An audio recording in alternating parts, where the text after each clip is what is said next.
What's going on, my peoples? It's your boy, Mr. OBF, back one time for your mind. Welcome to the OBF, the network. People, make sure you guys hit the like button, hit the subscribe button, hit the bell button so you guys get the live streams when we go live, people. And if you can, donate to the channel. Go to OBF, the real Cash App, and donate to the channel, people. We highly appreciate anything you guys could donate. Need more information to subscribe and donate to the channel. It's down there strolling below, people. Make sure you guys hit the like button and share the videos, man. Keeps the motherfucking movement going. Excuse me. Listen, man. Been a long motherfucking day yesterday, man. I was tired of shit yesterday. I missed my haircut appointment yesterday when I got work and shit, so hoping my dude can come hook me up, man. Looking rough. Looking like Wolverine out this motherfucker. Y'all know how it is. But anyway, people,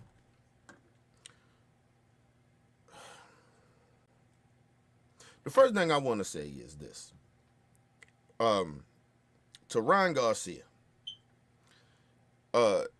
you want to fight everybody. You on your high horse. I get it. It's cool, bro. Right? I get it. You know, you feeling yourself. You in a good position now after the Tank loss, and you climb back up. Good for you. Proud of you, bro. I said this shit last live stream. You going up there, don't go up there fucking with Earl. Don't go up there fucking with Charlo. Don't go up there fucking with Terrence Crawford or Boots Ennis. You will get your ass whipped. I'm just telling you, they got too much skills for you. You're not on that level. You are a B- fighter. Okay? You're not an A-level fighter. Earl Spence got his ass whipped by a A+ fighter. Pound for pound, the best fighter in the world. Okay? Don't go up there and get your ass whipped by Earl Spence. Because Earl is still an A- fighter. Okay? Don't go up there and get your ass whipped, bruh. But to each his own. You want to go up there and get your ass whipped? I know you doing what you do. You trying to get that money. I get you. I see you. But if you get your ass whipped by one of those guys again, and I mean get your ass whipped. See, Tank made you quit. He ain't really whip your ass. He made you quit and fucks your mental up.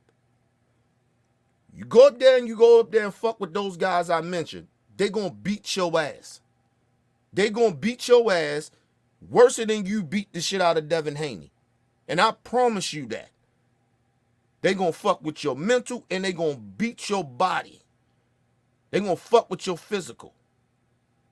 Don't go up there fucking with them dudes, Ryan Garcia. Pace yourself. I'm proud of what you did. Congratulations. Niggas' ego is out here tripping today. This is one of the things I wanted to get into today. Devin Haney, Devin Haney. Shouts out to Devin Haney though. Cause I feel for the young brother today. I actually genuinely do. What I'm about to talk about. I feel for Devin. Just like I felt for them Alonzo Ball brothers and shit like that. Them young brothers. What their father was doing. This is like this almost the same exact shit. But I think this is worse. Because this is a different sport. This is boxing. This is where motherfuckers they will take that shit out on your son for all that cash shit you talking. It's people out here in these streets that will test that gangster of yours, Bill Haney, for all that slick shit you talking. But anyway, Bill Haney was on live like he always do. Gotta be the center of attention. His son chilling, he on vacation, but he's still out there promoting nothing. Nobody wants to hear from you, Bill. And I'm dead serious about this, bro. Your son just took a L. Literally, just took a L. And you out this motherfucker still out here smiling and grinning, talking nonsense about nothing. You speaking about nothing, bro. Y'all just make a little boatload of money. You need to go on vacation. Nobody wants to hear from you right now, Bill Haney. I remember, nigga, shout out to South Park TV. He had a dude on there. I forgot the dude name. Put the dude on there, and he called the dude B Diddy. Right? I'm about to start to call you. I'm about to start calling you Black Trump. Because you misleading the people. You misleading the people. I'm about to call you Black Trump. Bill Trump. That's his new name. Bill Trump. I'm about to call you Bill Trump. You gotta stop, bro. You gotta stop, excuse me. You gotta stop misleading the people. Because at this point, you may have the LDBC and the Devin Haney goofy motherfuckers fooled because they in a cult. But the rest of us like, yo, what the fuck is going on, bruh? What's wrong with this nigga? Just how a lot of motherfuckers see Trump. Like, what's going on with these motherfucking Trump supporters? What's the fuck wrong with Trump?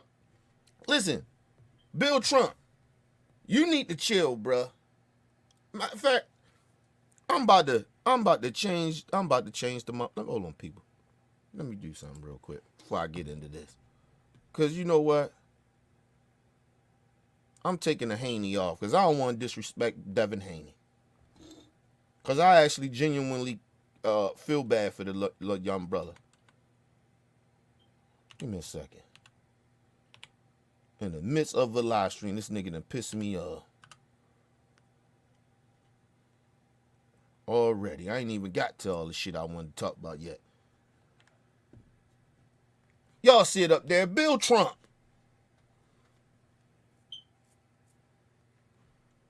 Sick of this nigga.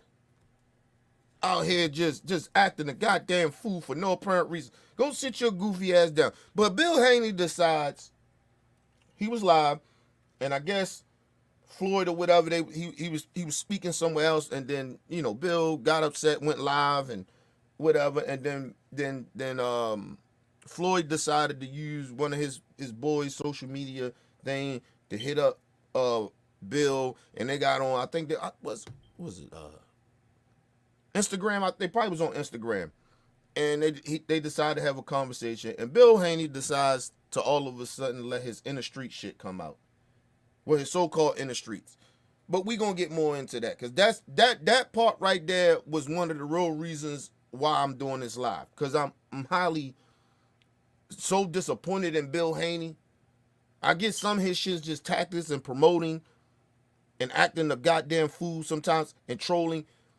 But at this point, bro, you triggering me. And I'm going to explain why he triggers me when he start talking this bullshit. But anyway, let's get into it.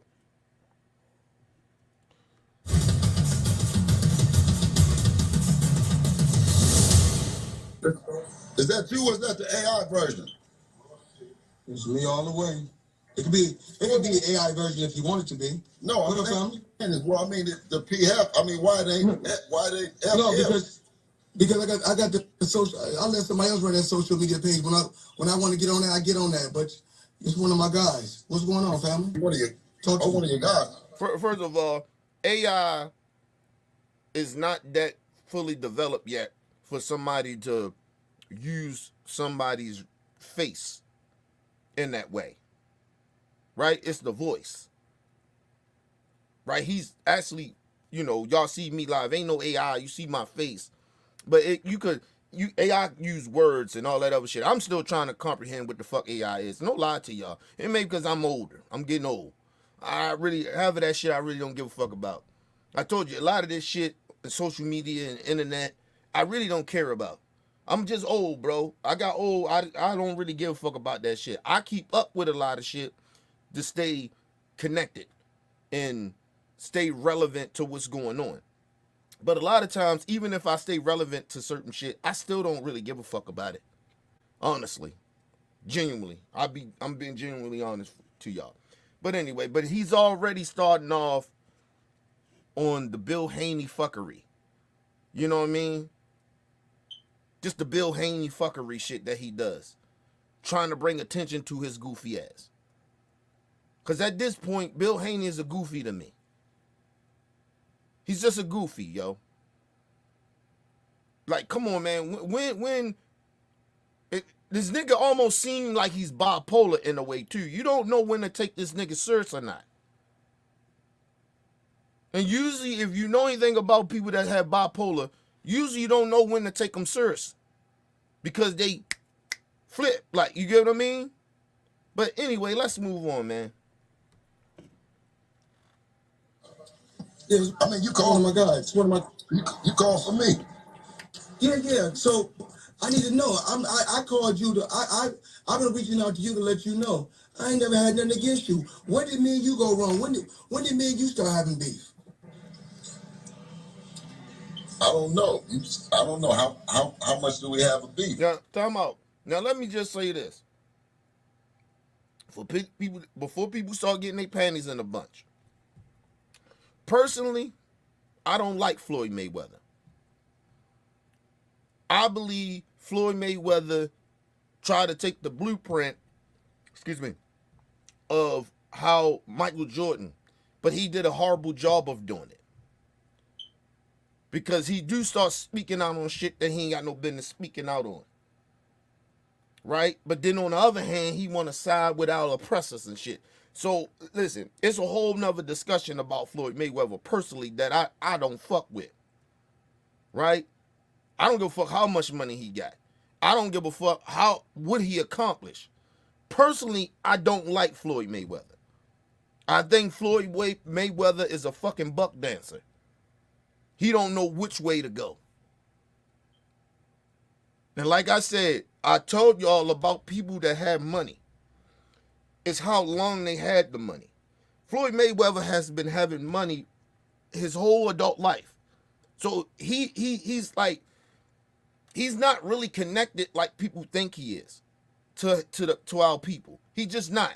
Now, when you get some new niggas, young niggas, a lot of the times they coming up in the game and they get some money and they start doing stupid, goofy shit. The reason is because they never came from money. Floyd been having money for a long time, and to see this nigga act like this annoys me. Personally, right? But as his skills, as what he accomplished, I don't hate on that. I don't hate on nobody for no shit like that. To a certain extent, I don't dislike Candace Owens for how she, I ain't gonna say I'm dislike it. I'm not hating on how she came up to get her money.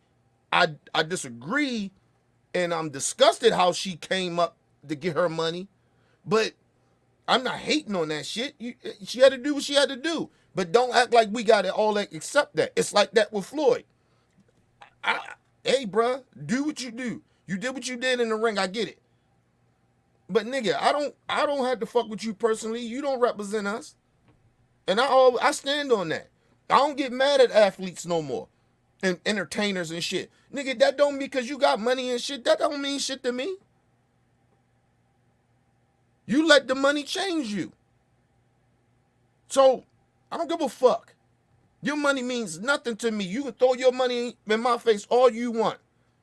I don't give a fuck. I still see you as a despicable human being, if you want to be real. So my whole point is, I don't want people misconstrued that I'm this big Floyd Mayweather fan. I'm not. Personally, can't stand the man.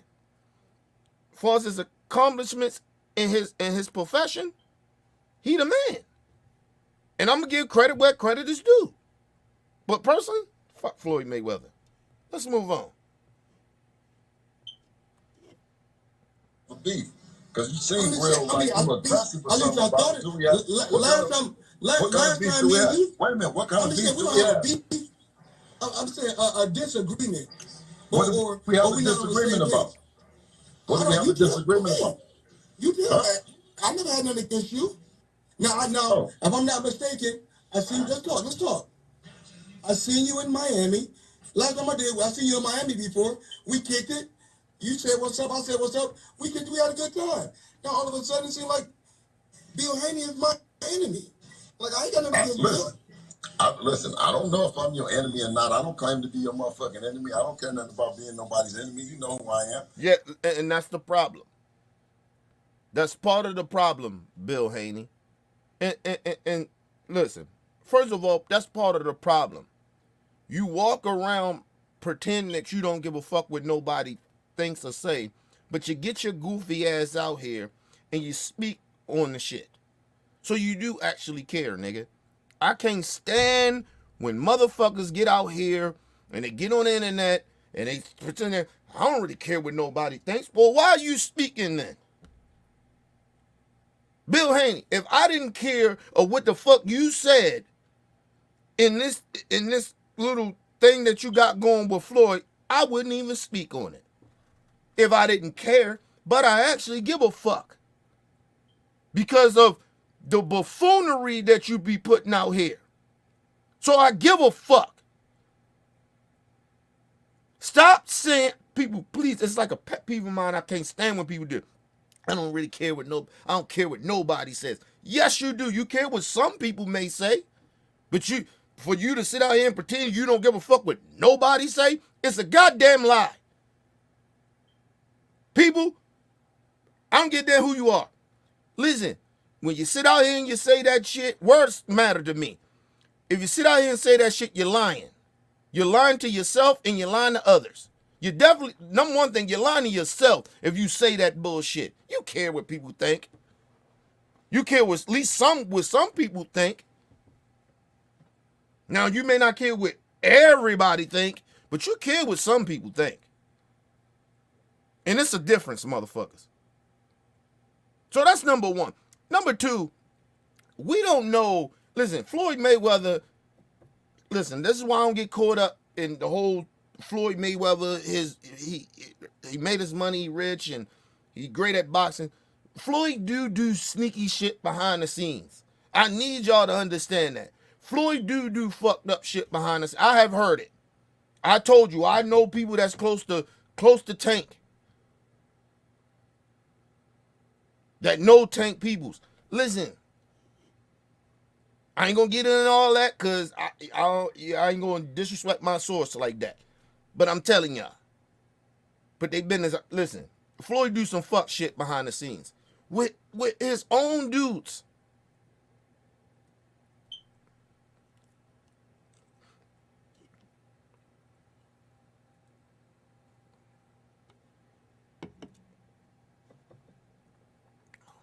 Listen, I know he did some shit to Coach Cal and them, and that's part of the reason that Tank separated himself a little bit from Floyd. That's why there was a little animosity there. That was part of it. It was a lot of other shit I ain't gonna get into, but that was part of it. Just trying to be real. Because the one thing about Floyd Mayweather that I do know, he always say people be jealous of him. But when it comes to a lot of them young fighters, like even with Tank and all them, nigga, he be jealous about that. Because he used to, like, he know he the man. You know, he know he that guy. But I think he's so hated, not just from fans, not just from, certain people, by boxers. Boxers don't fuck with Floyd like that. It's a reason for that. It's because of his behavior.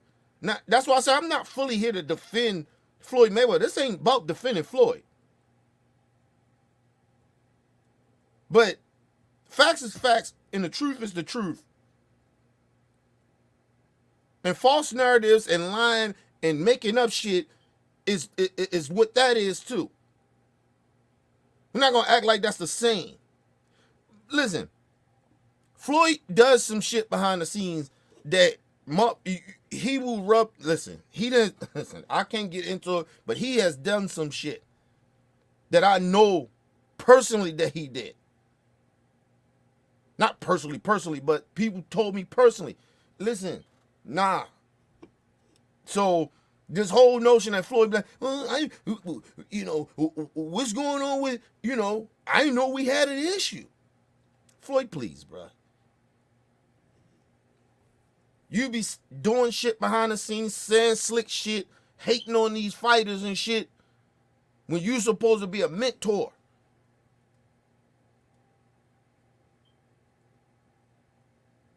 All of them niggas got egos. Bernard Hopkins, all of them do it. You see, look at Timothy Bradley. All them niggas, they be sitting there and they actually be genuinely hating. They're not just like, being honest about the boxers or some shit about the skills level. They get personal. Oscar does it. Only person I haven't seen really do that shit, no lie to you, is probably Roy Jones and maybe Mike Tyson and Shane Mosley. But the rest of them, Antonio Tarver, all them niggas, they are haters. Just listen to them. They sound like a bunch of fucking haters. They ain't giving no real genuine critique to these fighters. They're jealous. It's like old bitter motherfuckers that they out the game and they hating on the young niggas. That's how that shit comes off. Floyd does that shit too. The only difference with Floyd is Floyd accomplished so much, he be trying to shit on them and shine on them, stun on them, and doing little slick shit. But he does the same exact shit the rest of them niggas do. He just do it in a little different way of hating. But anyway, let's move on. I am. You know what I'm saying? You know how I fuck with it. But if you was my enemy, then you would feel like that. Do you feel like I'm your enemy? I'm just asking a question. I'm asking. This ain't, we ain't no pistol contest. Does it feel like that? I don't, I'm asking you. I feel like, listen, I've been knowing you for hella long, but I feel like you're First of all, Bill, that's what he asked you. Do we got beef? Are we enemies? That's what he asked you. You tiptoeing around and doing the Bill Haney shucking and jiving bullshit and never answers the question.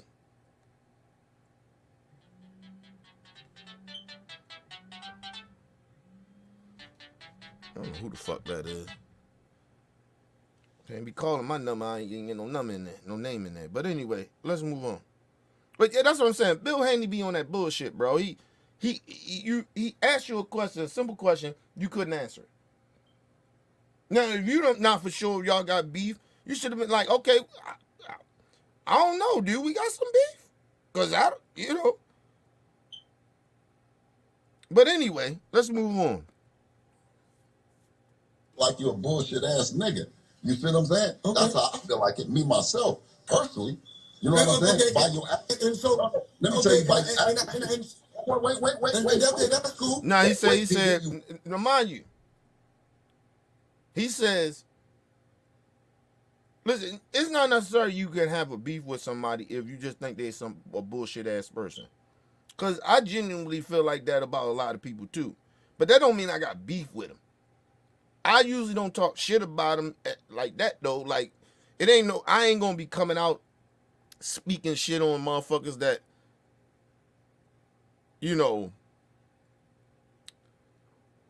like if I see you all the time, if I really want some problems with you or some shit like that, I say that shit to your face.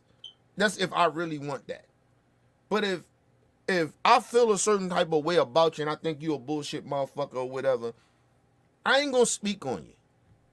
I probably stay the fuck away from you because I know how I am. It ain't about I know how you are making me feel the way I feel and what I would want to do if I did interact with that shit.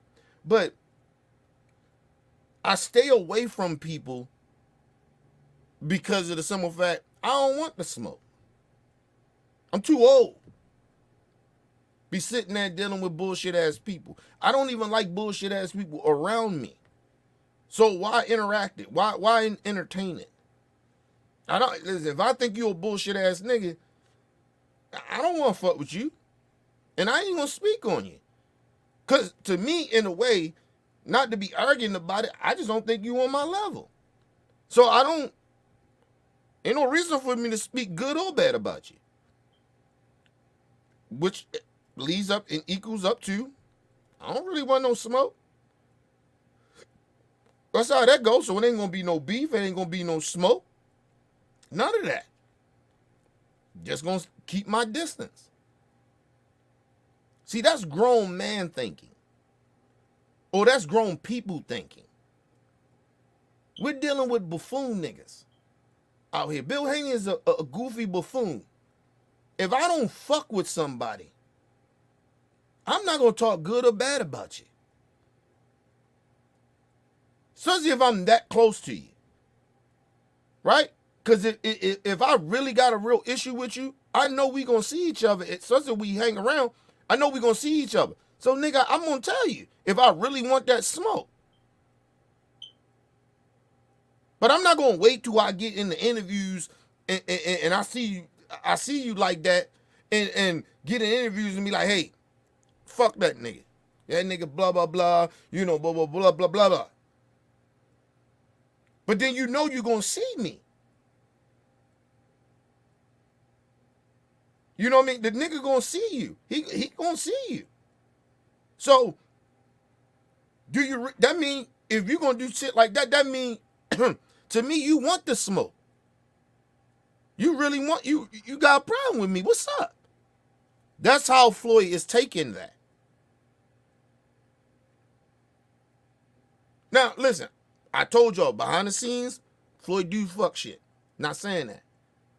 My part is that Bill Haney supposed to be this grown ass man that knows better, and he's out here acting younger than Devin.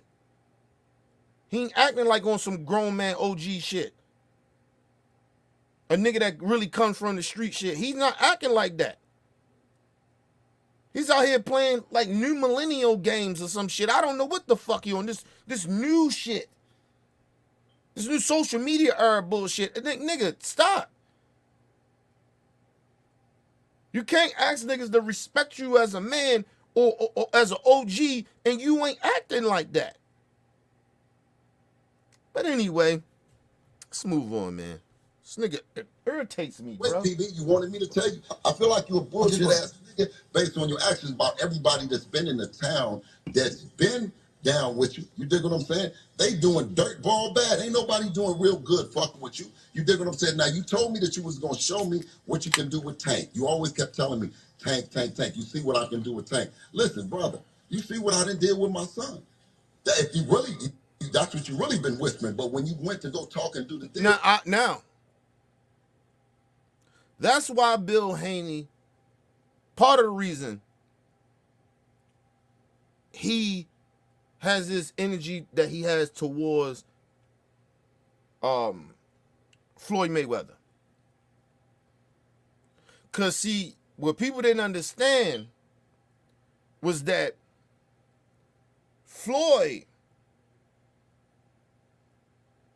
was trying to sign Devin first before Tank. Right?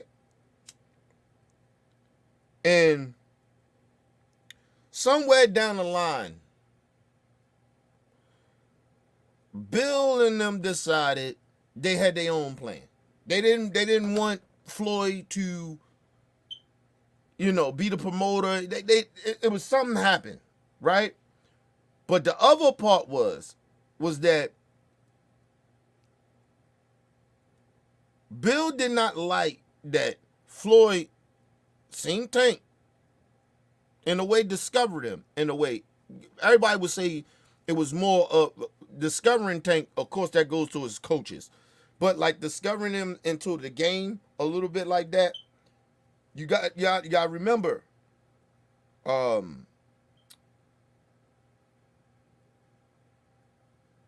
Adrian Broner really kind of discovered Tank. Right? And he started taking Tank under his wing. when Adrian Broner was popping like that, right? And he was the motherfucker, right?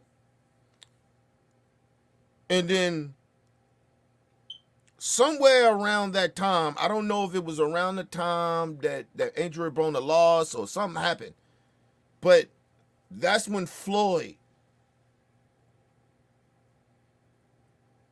and I wouldn't call it sneak shit or nothing like that, but you know, I didn't hear Adrian Broner speak about this shit. I know people that's close to Tank, and they kind of suggested this, that he snuck in and grabbed Tank from Adrian Broner, because Adrian Broner was spiraling out of control in a way, right? And so Floyd came in, said his little shit to Tank, nigga, you come over here, I'll make you start, like, you know how that shit goes sometimes, people, right? And Tank roll with it. But you ever notice that Adrian Broner and Tank, they still brothers. They got their little issues now or whatever, but that's because of what Floyd did. On real talk. Because Floyd was whispering in his ear that this nigga get ready down. He smiled around. That nigga get ready to go down, man. You don't want to be part of that. I'm just telling you, listen. I know this for a fact. So that happened. And at the time, Bill and them really wanted Floyd to give all to Devin. And they started to see he was big up, he was kind of high on Tank. And then when that sparring shit happened, that's when Bill was like, well, this nigga Floyd, you gonna choosing this nigga over me?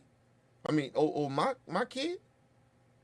And that's where that bad energy, this is where that bad energy comes from. Right? This is where Bill, where his hostility comes from partly, right? It's part of that. And like I said, not to knock Bill, because Bill is not telling the whole truth, but when he says that, yeah, you do fuck shit, nigga, you know what I mean? That's behind the scenes shit that we don't know about. I mean, I know some of it, but it's shit that Bill knows that I don't know. So I ain't going to sit there and pretend and say, oh, Bill lying, or how he feeling, or this type of shit, right? Because the whisper's been around, and shit I do know that Floyd has done. Sneak shit behind the scenes and fuck shit he be doing, right? But the real tension came from Bill seeing that Floyd, when Tank came, he all of a sudden put all his stock in Tank, because he was doing the same shit with Devin in a way. He was building Devin, right? Help Bill and Devin. But then when Tank came, Bill felt a certain type of way about that. That's where part of that hostility comes from, or what he's saying. Let's move on. Do the deal. It wasn't something that he felt like that he wanted to get no monthly. He wanted to be a boss. So the deal didn't happen. But I mean, I don't want you to sit up and talk like you like some hellified nigga. You've been doing some hella. He a liar. He's a liar. They stopped fucking. I broke the shit down. They stopped fucking with Floyd because they felt a certain type of way of how he started putting some energy into Tank. That's why Devin Haney and them left and went on some bullshit. That's the whole reason. The whole reason. He can lie and sit there and pretend all that other shit. Nigga, we know the truth. Well, I tell you that I know the truth. I know why you left. I know why you and Devin Haney went off and did what y'all did. You felt a certain type of way of him engaging Tank the way he did. And you thought that he was going to do that with, you felt like he was taken away from what he offered and said to y'all. You wanted Floyd to only focus on your son. That didn't happen. And you felt the way about that. So don't lie. Oh, we just let the contract ain't work out. We went to go boss up. No, nigga. Because whatever that, listen, put it like this. Whatever the contract was, Tank got the same contract. And at the end of the day, not to knock Devin where he had, accomplishments that he has, and the riches that he had, because he got his money. Right? That ain't Tank money. That ain't Tank money. You know how much money Devin Haney just made from this last fight with Ryan Garcia? Ryan Garcia just made like $50 million. He didn't make that. Yeah, he did make that with Tank. Did he? I'm trying to think. No, he didn't make that with Tank. He didn't make that with Tank. He made about 40 something million. He just made a little extra 10 because he was the A side. He made about 35, 40 million. He made like an extra 15, 10 million off of this Devin Haney fight. And that was mainly because of him. Right? So, he probably could have made more. But that's because Tank made him the A side. Help him make him the A side to Devin Haney. Listen, Devin Haney probably maybe got about a good 20, 25 mil. Maybe. That's maybe. But he ain't getting no 50. This is probably Devin Haney's biggest payday. And still the pay-per-views wasn't all that. I think that pay-per-views was like, from my understanding what's going on, I didn't get the full shit, but from some shit that I did research and get, they might have did 150,000 pay-per-views. Maybe 2. Maybe. You gotta understand, Tank been getting 20 million before Ryan Garcia. He was already getting 20 million a fight. For like his last, Pitbull Crew shit, he got about 10 to 15 mil. Then the Rolly shit, he got 20, 25. Then the Hector Garcia shit, he got about 30. The Ryan Garcia fight, Tank got about 65 to 70 million off of that fight. So Tank was already making this type of money for his last 4 fights. Devin Haney and them was still making $5 million, $10 million in their last couple of fights. They wasn't making that much money because they don't sell. This was actually Bill and Devin's biggest payday. Fucking with Ryan.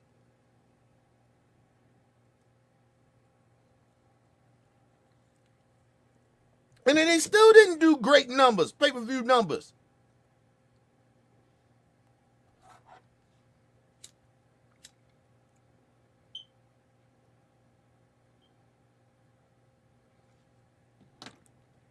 It's like Terrence Crawford. He get ready to fight. I don't know who he get ready to fight.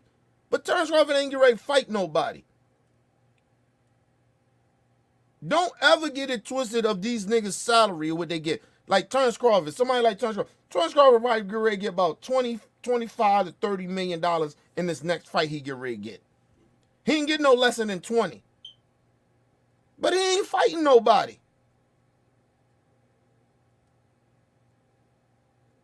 And the pay-per-views may not even be all that. Terrence Crawford has never had a pay-per-view like he had with Earl Spence. And that was because of Earl. Don't let these niggas hype you up and thinking these niggas they selling like that. Just because listen, Terrence Crawford is a good bamboozling ass nigga.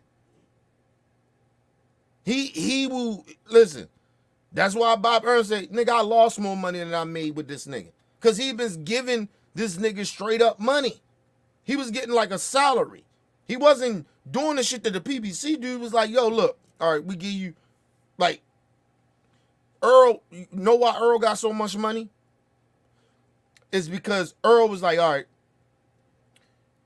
the PBC be like, look, Al Haymon like, look, I'm going to give you guaranteed money. I give you $5 million. And we go from there.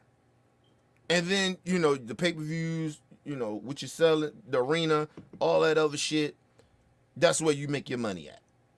So Earl probably start off $5 million guaranteed. Then next thing you know, if the shit sell like it's supposed to sell, Earl doing 300,000 pay-per-views and shit, selling out of big ass arenas, Earl gonna see about 20, 25 million, $30 million on the back end. Outside of the $5 million guaranteed that he got, Terrence Crawford is getting 20 million, 15 million for a fight. Doesn't say, well, I ain't even gonna say that shit. He was getting 10, 15 million a fight. Right? Let's just say that. He ain't getting none of that back end money.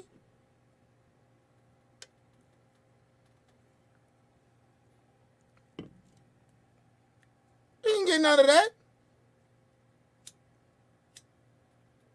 Listen, and it depends what's in the contract. He may get like an extra 5. So that may give him, if he making 10, 15, it may give him 15 or 20 million. And they might give him slide him a 5. But the rest of that money, that shit going to the expense of putting that whole shit together. And from what Bob Herman is saying, nigga, I lost some money. So he didn't see no money. So Terrence Crawford ain't see no money in the back end.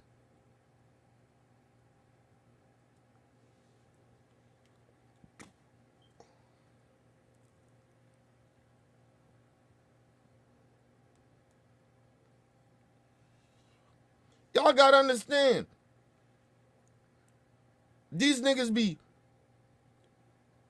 they have money, right? Like Terrence Crawford, I keep telling everybody, if Terrence Crawford ain't fighting nobody, right? And you put that shit on pay-per-view, it's not gonna sell. It's not gonna sell. It's not. And Terrence Crawford is pound for pound the best fighter in the world. But he's not selling because he's not fighting anybody. You see when he fought Spence, he made the most money he has ever made.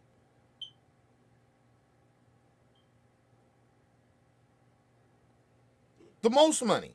But they actually lost money because of Terrence Crawford. Because he wanted all his guaranteed money, holding up negotiation, holding up the fight for as long as he did, and fucked the bag up. Earl and Terrence Crawford supposed to have been the biggest fighter that year. After Ryan and them. Or before them. That shit supposed to have been big. But Terrence fucked it up like he always do. And then he get mad because of the simple fact that nobody wants to fight him. A lot of times, it ain't because niggas are scared to fight Terrence Crawford. The problem is, he's a bad businessman.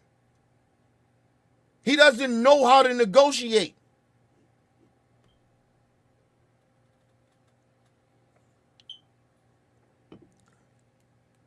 The difference between Terrence Crawford and Bill Haney and them is that Bill and them perceives themselves bigger than what they really are. Right? And well, actually, no, they're not that much different than Terrence Crawford because what they do is they say, well, look, we want this. Or they look at their status of who they are as a boxer and their record and they demand some shit. Right? The problem is that you great, you good, you do what you do, got these accomplishments, but you don't put asses in the seats. You're not a household name. You're a boxing household name, but you're not a household name outside of boxing. And they don't understand that. So when they go in and ask them for this crazy type of money, like, nah, you ain't really worth that though. Well, they gave me 20 minutes. That's that promoters. Don't promote. That's Bob Arum being stupid. The PBC ain't gonna do that with you. The only reason he got away with that shit in that Earl Spence fight because of Earl. And that's what I told you. I blame Earl for a lot of that shit. You let this nigga manipulate you, man. Fuck that nigga Terrence Crawford. Terrence Crawford wouldn't have been fighting nobody. Listen, what we almost a year later, Terrence Crawford most likely would have retired, or he would have continued to keep fighting bums. Because nobody want to do business with Terrence Crawford. Nobody. Now there's somebody out there stupid like this dude from Saudi Arabia or whatever the fuck gonna get this nigga guaranteed money because that's what it is. Nigga, whatever. You do that, and and then you'll allow him to continue to do what his resume shows that he ain't fought nobody other than Earl Spence.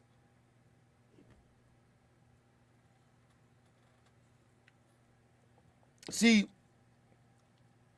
I don't give a fuck how great a fighter some of these fighters are or how good they are. The business gotta make sense. Y'all keep forgetting, yeah, we want to see these fights. Why they ain't fighting? Nigga, the business gotta matter. It always been that way. I don't know, even when you go back, the business had to make sense. Actually, they used to rip the fighters off. At least what Al Heyman is doing is like, nigga, you gonna earn. You gonna have to perform and get this. Back in the day, they used to perform and get the promoters used to steal and take from them. They still, some of them still do, like Bob Arum. Sometimes he be fucking them fighters over. But the thing I love about the PBC and Bob Arum, Al Heyman and them, nigga, you earn what you worth. You gonna get what you worth. You great, take a chance on yourself.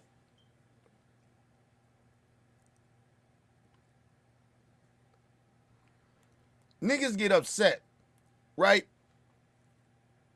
This is where Floyd was smart. The same thing that we're seeing and y'all get all mad about, Floyd had to do that. Floyd had to bet on himself.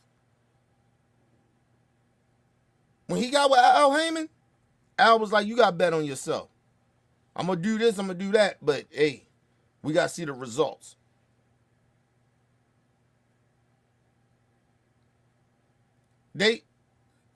Floyd turned himself into the villain. So people came to see him lose. But he had a dance partner. He had somebody that everybody was like, okay, cool. I'm going to go see that. You got your Floyd fans, but you had more people, and you had the opposition and whoever he was fighting, their fans, but you had the other part of that is the people that came to see Floyd lose. A lot of maybe the casual fans that didn't like Floyd personally because he turned himself into a villain. You know how some niggas that got that it factor? Floyd had the it factor. Regardless if you liked him or not, but he had the it factor. He had the villain it factor.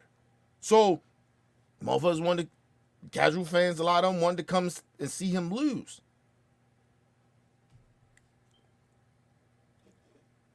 Notice, people that Devin Haney fans said, we don't like Devin Haney, we hate on Devin Haney, and shit like that, and we want to see him lose and all this other shit. Ain't nobody really show up like that. And listen, it's one thing of filling that arena. Where them niggas really make their money is pay-per-views. They make their money off that pay-per-view. Because a lot of that money that they sell out the arena goes back to the promoters. Because they put the event together.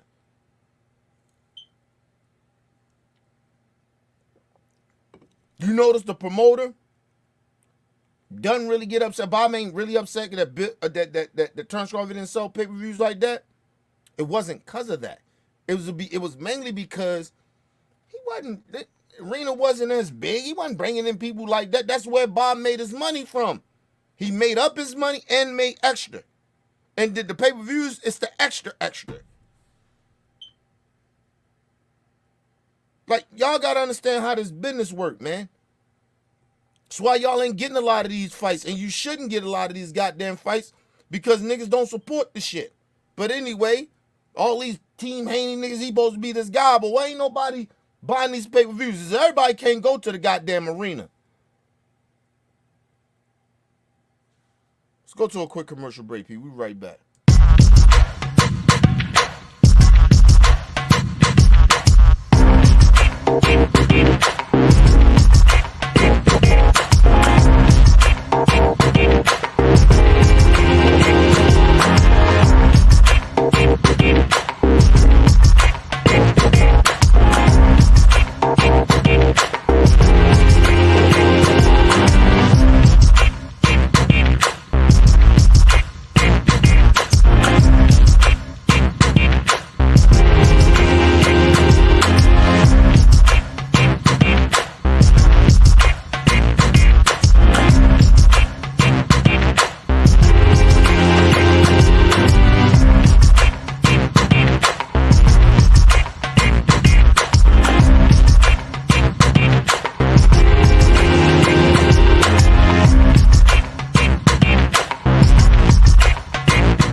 All right, people, we back from a quick commercial break. Make sure you guys hit the like button, hit the subscribe button, hit the bell button so you guys get the live streams where we go live, people. And if you can donate to the channel, people, we highly appreciate anything you guys could donate to the channel. It could be $1, $5, whatever it may be, people. We highly appreciate it. Excuse me. If you need more information to subscribe and donate to the channel, it's down there strolling below. Make sure you guys hit the like button, people. Share the videos, man. But yeah, and I know people will probably be like, well, you know, Tank never hit the million without Ryan Garcia. Listen, understand, Ryan Garcia and Tank Davis, that fight would have sold more if a lot of niggas didn't bootleg it. You know how many millions of people bootleg that shit? Okay? So just imagine that. And we're in the bootleg era. So that's why that fight was, his pay-per-view sales is the biggest shit to me. Because we in the era where anybody and everybody named Mama can bootleg shit. That's, like, I give love to Floyd and shit like that for what he did, but he wasn't in that era. It was a different era when he did a lot of his shit that he did. Right? But that's why you give credit to Tank and Ryan, because they're in the era of bootlegging. Now, I mean, they could have, that shit was supposed to outdo Floyd, because I think Floyd is at number 1 pay-per-views and shit.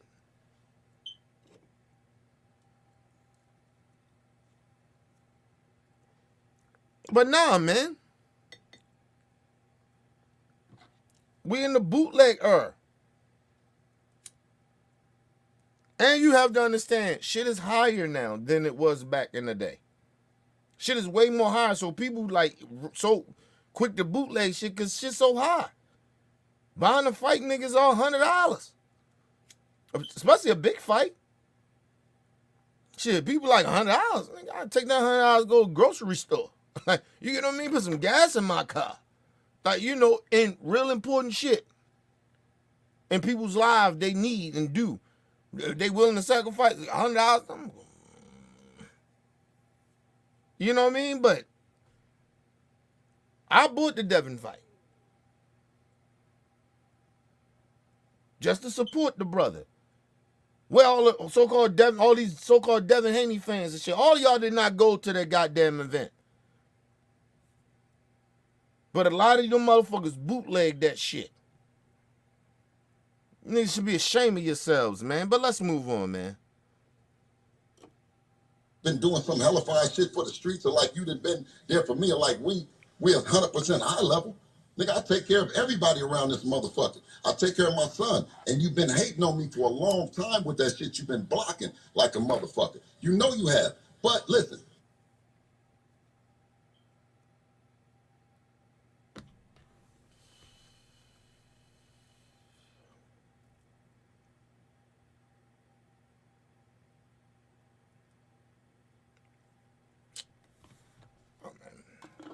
I don't even know where to start.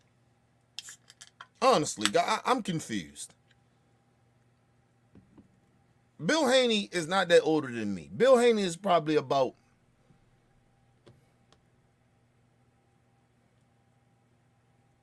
shit, him and Floyd probably around the same age. Well, Floyd like 46, 47. Bill Haney is about around that age. I'll be 43 this year. They not that older than me. Now, from where we come from, you come from where we come from in the streets and shit, it is a little generation gap, right? But not that much. Listen. Street shit is street shit. Street niggas is street niggas. Listen, think about the language I use. I try to help some of the street niggas. Right? The little young niggas that's in the streets. I get that. But listen, when I speak about our people, I put the street niggas in that because they our peoples. We trying to help them. You taking care of the streets. Nigga, first of all, no, I'm actually not trying to take care of the streets. That's number one. If you're in a position of whoever the fuck you may be, I ain't trying to help the streets. Your streets is actually putting a black eye on our community as black people. So I ain't trying to help street shit and trying to help the streets. I'm out the streets, so why the fuck am I helping the streets? I'm trying to help the young brothers or people that's doing fucked up shit from the streets. And everybody in the hood ain't street. See, that's that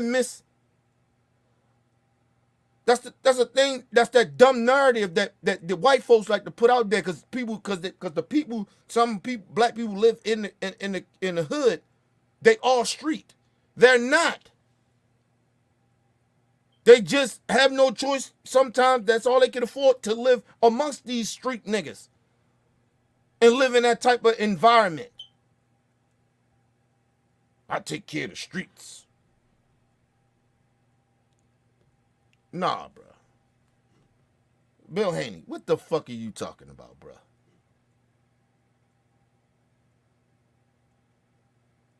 What are you talking about? You take care of the streets.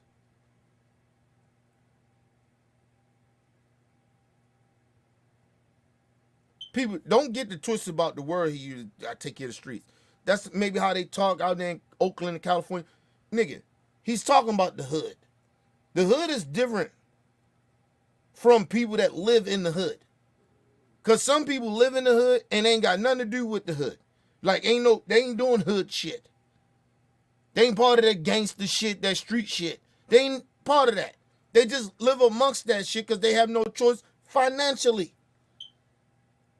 It's a generations of motherfuckers got to keep living there. Everybody ain't there doing that, yo.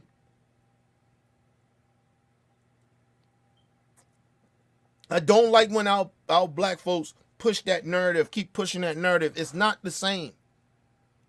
The streets is different. The hood is different. That niggas that's come from that. When I speak about hood street niggas that out there do that. I'm not speaking about my black folks that live amongst that bullshit. My aunts and uncles and shit, nigga, they come from that environment. But they never was like real street niggas.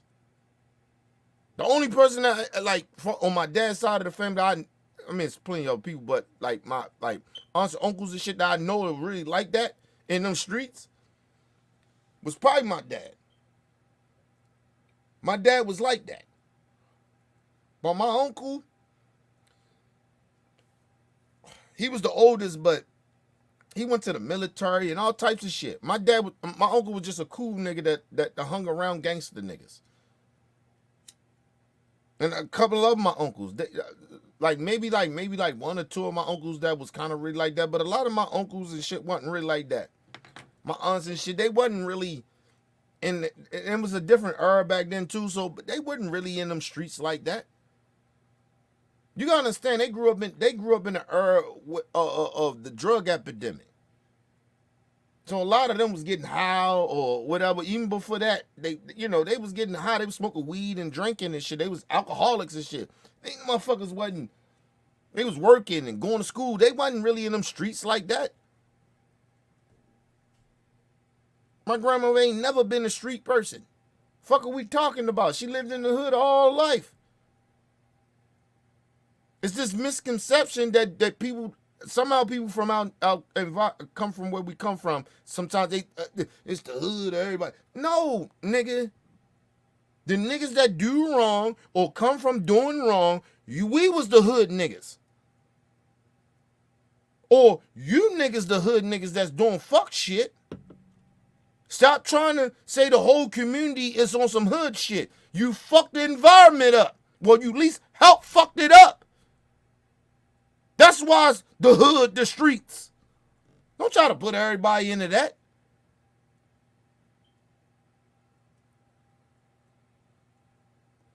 This is what I be talking about some of our people when they shouldn't be speaking on our behalf. You shouldn't be speaking on our behalf.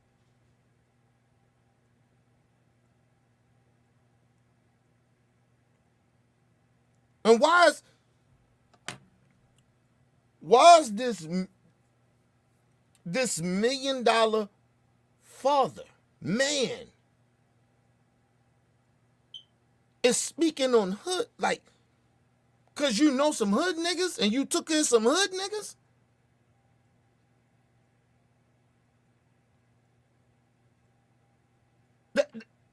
Somehow that make you a real motherfucker? No, listen. You know what make you a good father and make you a real dude, a real nigga, you want to say, Bill Trump, because that's what I'm going to call you, Bill Trump. And I give you this. Your motherfucking sons. Well, your sons. But mainly Devin Haney. I appreciate that. You're a good goddamn daddy. You made sure that young man didn't go through what you went through. I appreciate that. I actually got love for you for that. But all this other tactic, this Bill Trump shit that you doing, nigga, stop it. Ain't nothing hood. Listen, people, I come from the streets. Ain't nothing hood about me. No more. Ain't nothing street about me. No more, nigga. Listen, my day-to-day life, bro, ain't nothing street about me, nigga. I don't even like hanging around street niggas. And no disrespect to the street niggas, but hey, it is what it is. And I ain't no millionaire. I don't want to hang around them niggas. I don't want to hang around that environment. I don't want to be even associated with that shit. Doesn't mean I don't know street hood niggas or whatever. It doesn't matter. I don't be around that shit, nigga. I'm a family man.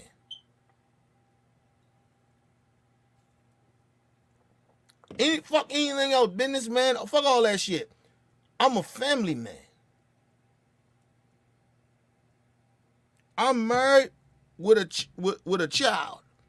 And I say children because all my godkids and shit, my nieces and nephews. Because they all like my kids. So I'm married with children. Nigga, fuck out of here with that shit. And first of all, I always keep telling my brothers and sisters, that come from that shit. We ain't got nothing else. When we make it, we ain't got nothing to prove how hood and street we are. Not to no street niggas, and not to nobody that don't know us from the streets. I ain't got shit to prove to you. I know where the fuck I come from. I stand on business. But I stand on grown folks' business. I'm a grown-ass man. Nigga, I ain't got to prove my hoodness to anybody. Or where I come from. I've been there, done that. And motherfuckers that know me from those days will tell you.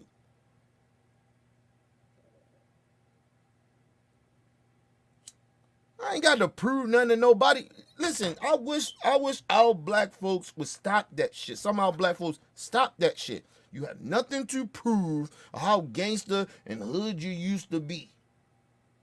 You don't. You don't have nothing to prove. Nothing. You made it, nigga. I'm happy for you.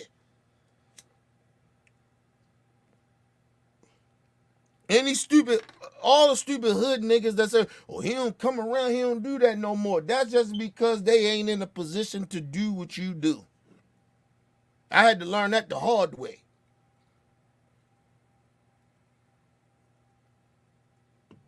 That came from a lot of niggas that I was 100 grand with. I grew up with. We did some shit in the streets with. Niggas like, oh, you changed. You need to say, nigga, of course not. I made it. I got the fuck away from that shit. What you thought I was gonna die in the streets, nigga? You wanted me to die? You wanna put me on a shirt? Or you wanna say, shout out to my nigga Kenny locked up in jail for the rest of his life? You wanted me to be that nigga? Huh? That it made you feel like more if I'm a real nigga? Man, stop the nonsense shit. I went through that shit the hard way, bro. I used to feel guilty about that shit. Like, niggas telling me that shit. I'm like, damn, niggas really, I ain't feel like that. And the shit they was asking me, I was like, nigga, but that's like me being back in the streets. No, nigga, no, nigga, no.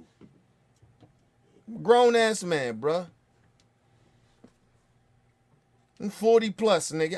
Hey, nigga, at the time I was 30 plus. Like, nah, nigga.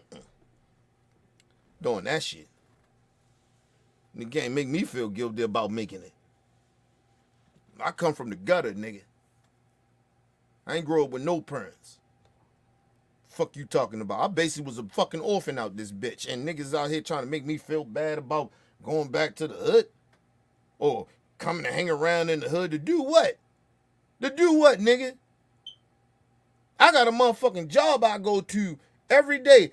You want me to come there and fuck with y'all so y'all got drugs or whatever the fuck y'all got going on and then I get arrested and then lose everything that I worked hard to get? Fuck out of here. Tell me how that makes sense. Man, please. Listen. I respect the streets because I come from it. But I don't fuck with that shit. Cause only reason I respect it because I understand the struggle. And I know a lot of niggas that come from that shit. And why we did a lot of the shit, I say we, because I was a part of it. Why we did a lot of that shit. But nigga, I don't fuck with that shit. I'm not condoning that shit.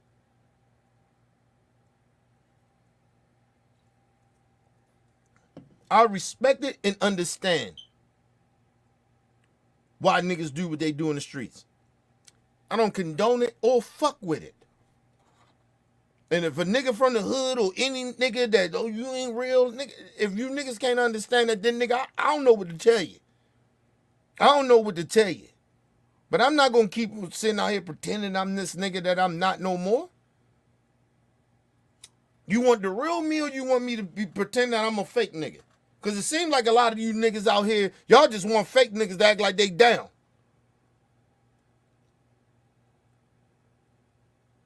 And that's why a lot of you want that shit, and that's why a lot of you niggas get niggas snitching on you.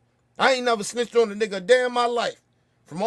from everything. You ask any nigga that I know, a nigga can't get no paperwork on me saying, oh, I snitched on my homies when I was out there doing the fuck shit.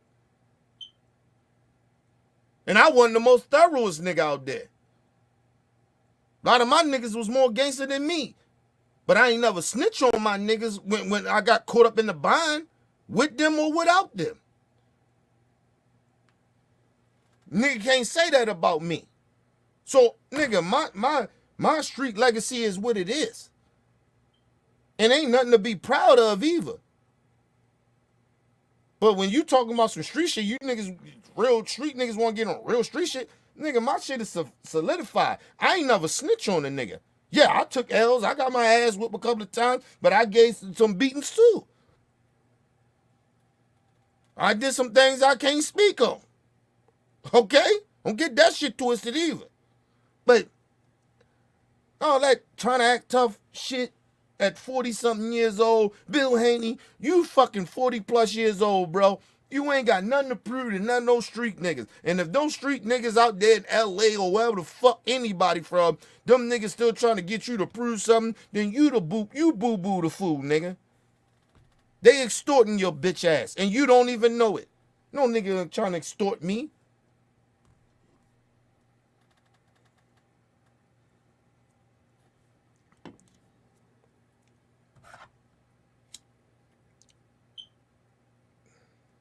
I can bring up a situation where I would want to do it, but I don't want to bring it up no more. But ain't no nigga extort me, man. Niggas is getting extorted now because they keep thinking that they gotta go to the hood or they gotta be protected. Like, nigga, no. If a nigga gonna do something, they gonna do it. I always tell people I try to look out for others and shit more than myself. Because if a nigga gonna try to do something to me, I know how I'm gonna get down.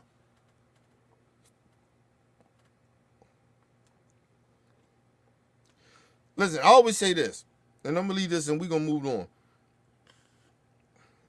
That's why I say I'm one of the most thoroughest nigga in the, because I ain't with the trying to act tough shit. I was never that guy. You know what I mean? I always try to get away from fuck shit. Like, I ain't really want the violence and shit. I was never a real violent dude. But I know when niggas, I know the environment that I was in. And I know when niggas was determined of pushing an issue because they really, maybe that's what they wanted to do, to prove themselves, or they really genuinely didn't like me. I already knew that if a nigga pushed me to that point, I knew what I was going to have to do and what I would do. But I didn't really want that. But, like, it's like niggas say now, like we say now, I didn't want the smoke back then. But I knew if a nigga pushed me to that point and I thought a certain type of way, because I was a smart gangster. I wasn't a stupid gangster. But I knew when a nigga would push me to a certain point, I already knew what I had to do. So it didn't like really, just because I didn't want to do it, didn't mean that I wouldn't do it. That's all I'm going to say about that. I never moved around like I was a tough nigga. Or I was out here trying to prove something, how tough I was. I was never like that. Now, you get to a point where sometimes motherfuckers keep trying to push you, and you just gotta you gotta prove to motherfuckers, you gotta go a little overboard to show niggas I don't play like that. That's a little different. But to go out and look for shit and get into it with niggas, nah, that wasn't my shit. You know what I mean? My family will tell you a little different about that because they think I'm crazy. They thought I was crazy. So, but that's because niggas pushed me to a limit. And so my mind state was a little different back then. I probably wild out, like, motherfucker play with me, I wild the fuck out on you. Like, it just how that was. But I had that part of me for like a couple of years where niggas, especially after I got shot. And that shit changed me. That's why, like, still to this day, me being shot still has an effect on me. It changed who the fuck I am and how I move and how I think. It's just now I'm a little bit more wiser and I'm a little smarter. But my mentality to do certain shit haven't really changed. Cause if you push me to a certain motherfucking point, nigga, I don't give a fuck what's going on. I actually black out. So I don't really give a fuck about the consequences once I black out. Once I'm at that point and I black out, nigga, what they call it, the new shit, crash out, I crash out. I don't give a fuck about the consequences. Because in my mind at that point, I'm a borderline psychopath. I'm a borderline motherfucker, like, it is what it is. That's why I don't really fear a lot of shit that people fear. I truly don't. I never say I don't fear shit, but I don't really fear a lot of shit that people fear. I don't move like that. Like, I'm scared of shit. I move nonchalant. I move in a way of like, I move nonchalant, but I move in a way of like, I'm comfortable wherever the fuck I go. That's just how I move. Because I ain't really scared of a lot of shit that people scared of. Because I already know how I'm going to crash out. If you fuck with me, I'm going to crash out. I don't play like that. I wouldn't fuck with you or push you, but you know you got stupid people out here that'll push you that way. But you got to know how to move with even with that. But if a motherfucker keep pushing, even if they push, and you know how to act, but if a motherfucker keep pushing, then sometimes you got to crash out on the motherfucker. So I already know. But anyway, let's move on. Listen. Yeah. What you mean, huh?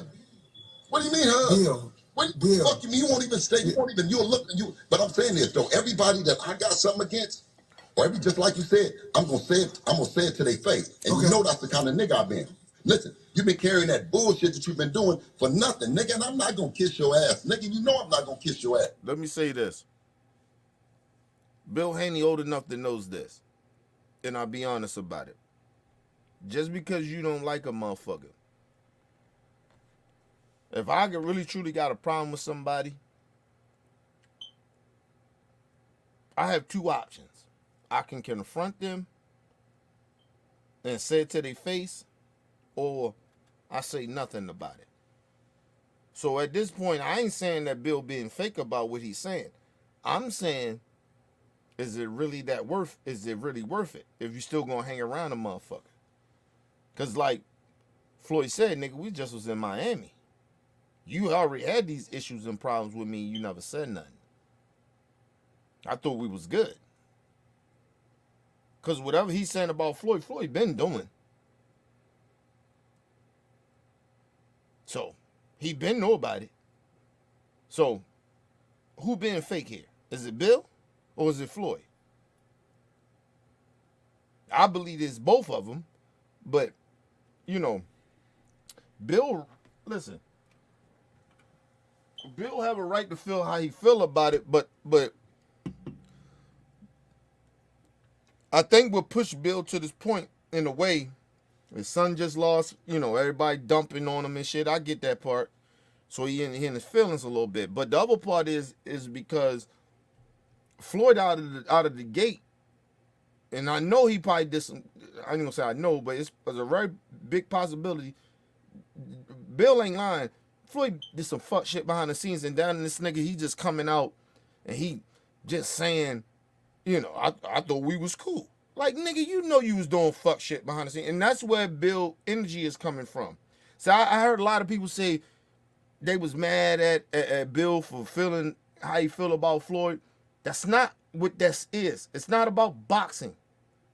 And I know Bill be all over the place, but I'm telling you, a part of why Bill feel is because Floyd was doing shit. He does shit behind the scenes, bro. And then this nigga laugh. He like one of them niggas laughing, grinning your face. It's like a fake nigga. Floyd is a fake nigga. So Bill ain't totally losing it like people was trying to think he was losing it. I don't have a problem with him losing it. Like this shit with him and Floyd. Cause I understand. I know the shit, a lot of shit Floyd did behind the scenes. So motherfuckers, listen. But I don't like the gangster talk from Bill. I don't like it. But then, like I said, sometimes you push a nigga to a certain limit, nigga, his natural born shit about them that come from where they come from, which is Bill, and we ain't gonna take nothing from Bill. Bill used to be a street nigga. I don't like his tactics and none of this goofy shit he does now, but Bill used to be a street nigga. And Floyd, a fake ass nigga like him, is triggering him. Cause so part of what you're seeing is Bill getting triggered from a nigga that ain't really like that. Don't come from them street shits like that. Not saying Floyd grew up and not grew up in the hood, but he wasn't like Bill. And Bill feel offended by that. But at the same time, Bill, you grown, bro. This ain't no street shit, though. You have to have a conversation with a motherfucker and not always depend on your street mentality or where you come from. Because a lot of street niggas still have street mentality. I'm one of them. So a part of me understand Bill, but the other part of me is upset with him because he's too old to be still doing this shit. Still like laying back on that street shit like he doing. You can't have a conversation with a nigga if you upset with him to you to get back like, oh, I'm from streets and I ain't got to be. If I get in a confrontation with somebody, I ain't got to be like, nigga, I'm from the hood, nigga. You don't play me like that. I ain't gonna do no shit like that. I'm like, hey, man, grown ass man, bruh. Don't play me like that, man. You don't know me like that. That's my reaction. I ain't bringing up my past street hood shit, cause that shit is already in me. It's already a part of who I am. So I ain't got to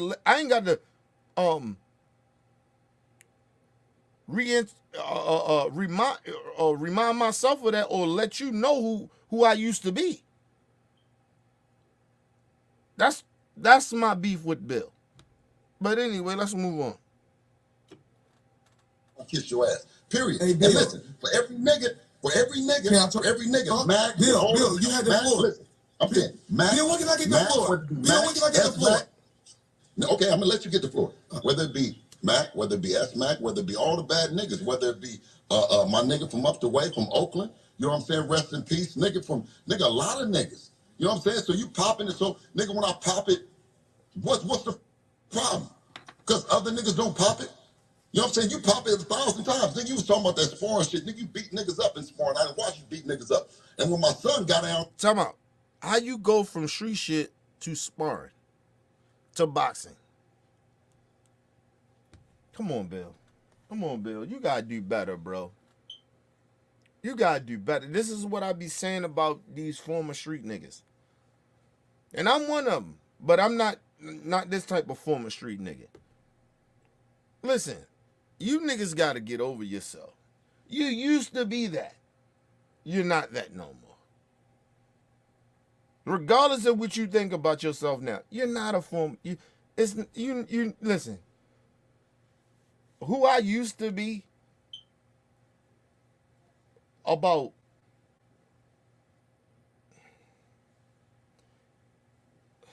90% of that shit is gone.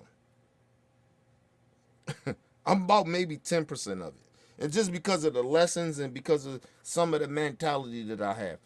But the rest of that shit, that 90% is gone. I'm not that dude anymore. My temperament is not really like that.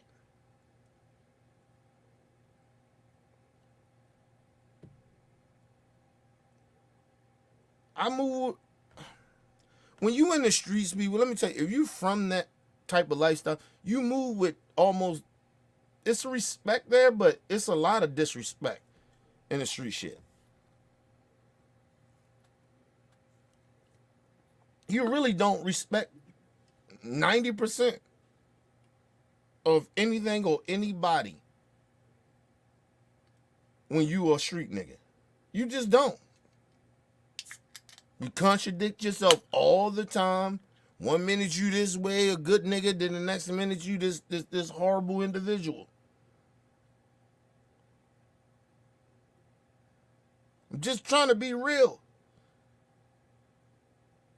Like this whole notion, and then he goes from street shit to, to the boxing shit. It's like, yo, Bill, but what is it?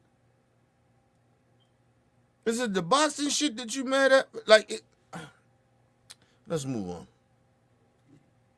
Son got down on you. You dig what I'm saying? You act No, like son.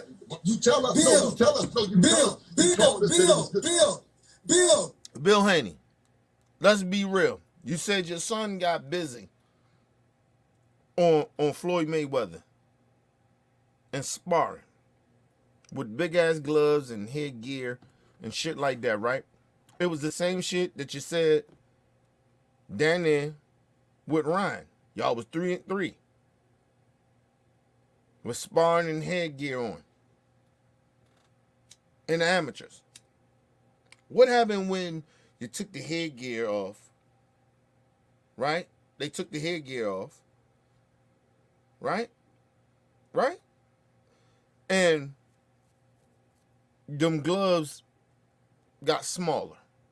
What happened? What happened, Bill?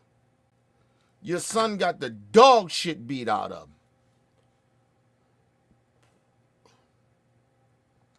This is why Gervonta Tank Davis said to Frank Martin and Earl and them, don't get your fighter fucked up because you did some shit in sparring, nigga.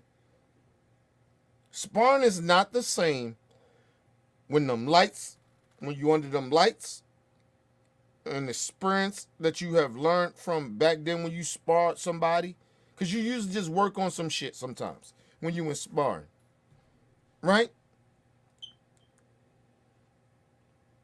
Because at that point when Frank Martin was sparring Frank Martin was sparring Gervonta Tank Davis. At that point in his Tank career, he was working on shit. Frank was just happy to be in the fucking ring and prove himself in the sparring with Tank.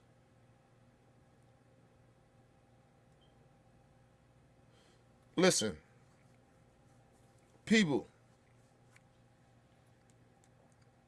do you really think that Devin, what you just seen what Ryan Garcia just did to motherfucking Devin Haney a couple of days ago, and this shit that Bill Haney saying, oh, he did this shit to Floyd Mayweather, and then you're talking about an older Floyd Mayweather at this time, but even at that time, in a real fight, in a real boxing match,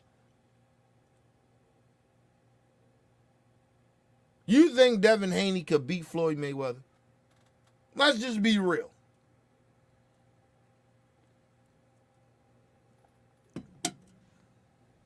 Listen, much respect to one of my favorite fighters, Errol Spence Jr. When he sparred Floyd in the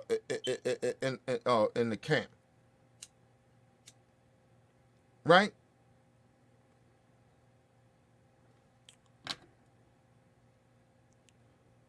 Motherfuckers saying, oh,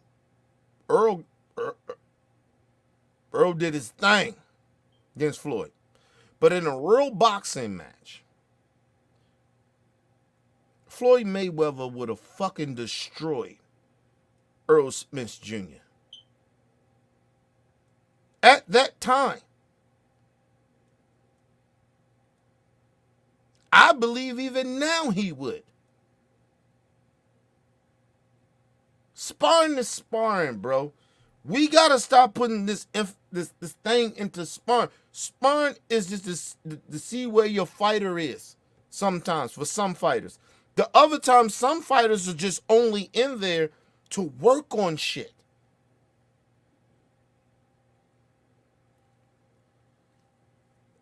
Then you got the other shit where, like Floyd have the doghouse rules where niggas just go all out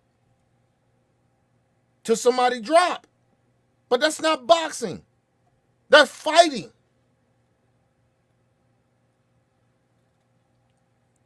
It's Just like I don't put all that shit into what the footage came out with Tank did to Devin. That's normal Tank.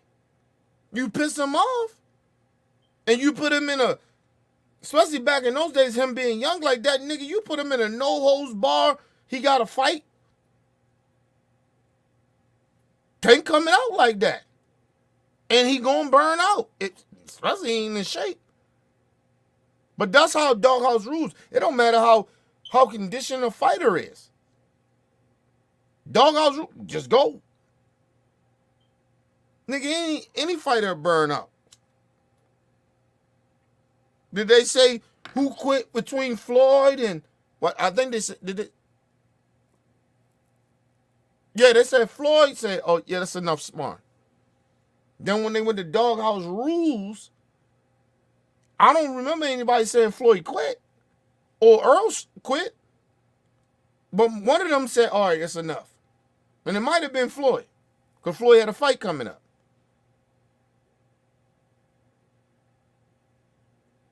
Stop putting so much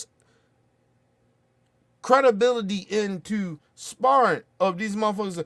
Oh, I rocked the motherfucker. I rocked him and I hurt him in sparring. So when them gloves come off, them gloves get smaller and that head gear go off, it's not the same.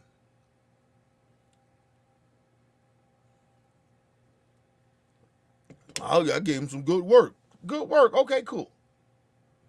Who the fuck cares, bro?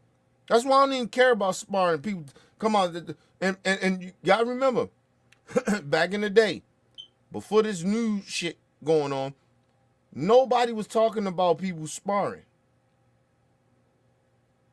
They had sparring tapes back in the day with these other fighters sparring each other, but that shit don't come out. Now you goofy, a lot of you goofy little young motherfuckers, I ain't gonna say young motherfuckers, this whole generation of motherfuckers, this new generation, because this ain't got nothing to do with old and young, because the old niggas act like they a part of it. Because you ain't got no code. Because you trying to live up to what these young niggas doing sometimes. That's where these old niggas fall off at. Nigga, be old nigga. Stand on business. That's why these young niggas ain't got no respect. Because y'all don't stand on business. Y'all don't stand on morals and character and responsibility as an OG. So why the fuck they gonna care? But anyway, they didn't talk about that shit back then. They had footage of shit back then, nigga. They ain't put it out. They ain't really talk about it like that. But you motherfuckers out here in this new generation, and go fuck you old or young, because the old niggas doing what the young niggas doing. A lot of them doing. Some of them doing. You niggas is out here fucking the game up. That's why ain't no respect to the game. And all entities. Or whatever a profession or whatever it may be. Everybody think they can do what another nigga can do, and no, you can't. Stay in your lane. Don't let this sparring shit fool y'all. Frank Martin said what he said. That's why Tank is upset. Because, like, nigga, I wasn't even probably going that hard. I probably was working on some shit. And you did your thing. But don't get it twisted. We in the real fights when them lights is on. When them lights is on, and I know everything counts. Cause I know how the lights is, and I know when it counts. Nigga, you ain't fucking with me like that. You can get yourself hurt. That's all Tank is saying. But there's still a dangerous fight, because I ain't taking nothing away from Frank Martin. Don't get that shit twisted. All I'm saying to Frank, stop bragging about that motherfucking sparring, nigga. Because he going to continue to do it. When this fight get to leading up, getting closer and closer, he going to keep doing it. Especially when they had them press conferences and shit. Face-offs and shit. Nigga.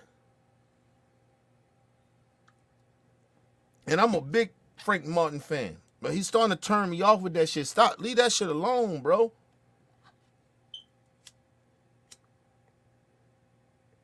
You sparred that man one time.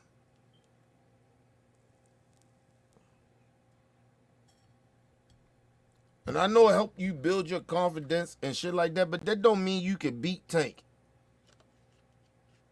You don't know if you caught Tank on a day that when he sparred other niggas.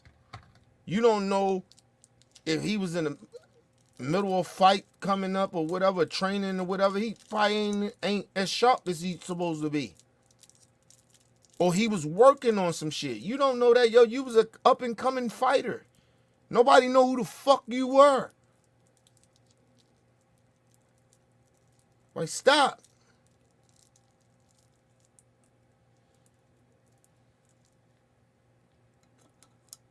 It was almost the same shit that what happened with Earl Spencer with the Floyd shit. It was like, yo, stop. You can't beat Floyd in no motherfucking boxing match, dude.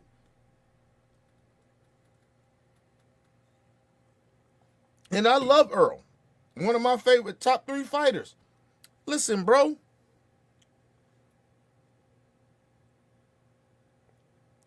You can't beat Floyd in no motherfucking boxing match. I don't think he could beat Floyd right now in no boxing match. My honest opinion. And I love Earl Spence. That's my guy. Fucking no Floyd, no boxing match right now.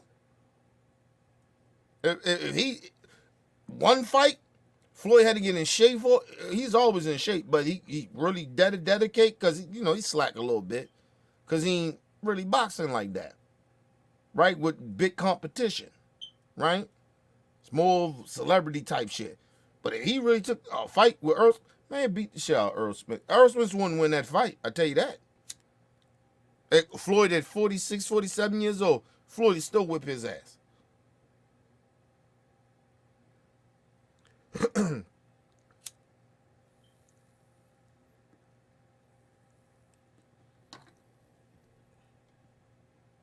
No disrespect to Earl, you ain't got the IQ or the boxing skills to fuck with Floyd Mayweather.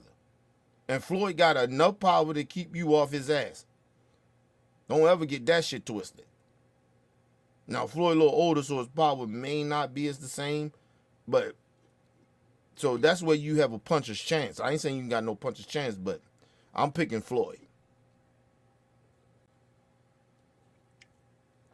And that goes for Terrence Crawford, too. Terrence Crawford couldn't fuck with Floyd right now. No, he couldn't. Y'all niggas better stop, man. Y'all put some respect on niggas' names and stop playing. You see these new niggas, man? Come on, man. Listen, no lie to you, and I love Tank. Tank couldn't fuck with Floyd. Not right now. No, he couldn't. Now, is it very possible that Tank could knock his ass out? Probably. But I think Floyd outboxed his ass. I don't think Tank could get that close to him. Trying to tell y'all, man, and he's smaller. Come on, man. Let's move on, man. Y'all need to stop. Now, Floyd is older, too, so that's why I said, like, you gotta throw that on there, and you gotta think about these niggas' power. Because Earl got power, Tank got power, Crawford got power and skills. So, listen, it's about, I'm gonna pick Floyd because I just think Floyd like that when it comes to this boxing shit, even at 47. But Floyd wouldn't fight none of them niggas anyway because the nigga is way past his prime. So they may have a chance of knocking his ass out, but I'm just saying. They might be a little faster than him. You know what I mean? But, yeah. Bill, if your son is undefeated in the gym, congratulations. Congratulations that you got an undefeated fighter in the gym. I'm not. That's not it. I'm the under the I got a nigga fighter. that don't lie. I got a nigga that don't lie, so nigga, guess 100% what? of the time. Can I Nigga ask you a question? Bill, Yeah. let me ask you a question. Yeah. What's my record under the lights? What's my record under the lights? I'm gonna tell you, but listen, what's your record in life, nigga? No. Yeah, We nigga. down to it. Yeah, what's my record? What is Nigga, my what's record? my record in life? Nigga, what's your record under the lights? Nigga, every 50 of your... Come on, man. What you doing, bro? What you doing? What you doing, Bill? You bring up boxing because you keep switching the subject. Because you know that you in a bad predicament as an individual. But then you took it to boxing. You said your son outboxed Floyd when my son did with you, whatever. But he said, when I'm under them lights, what's my record? Your son can't beat me in no motherfucking... listen, he'll fuck Devin Haney up right now. Floyd would. He'll fuck Devin Haney up right now. Under them lights, Floyd tip-top shape at his age, and he prepared for the fight, he'll beat the shit. Listen, he'll beat Devin Haney right now. And I believe Floyd, knowing that he got a glass jaw, not Floyd, but Devin Haney got a glass jaw, he can't take a punch.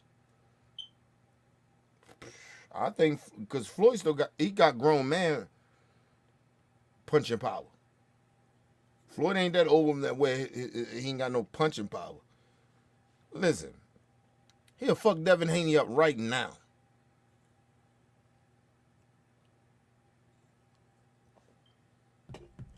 Right now.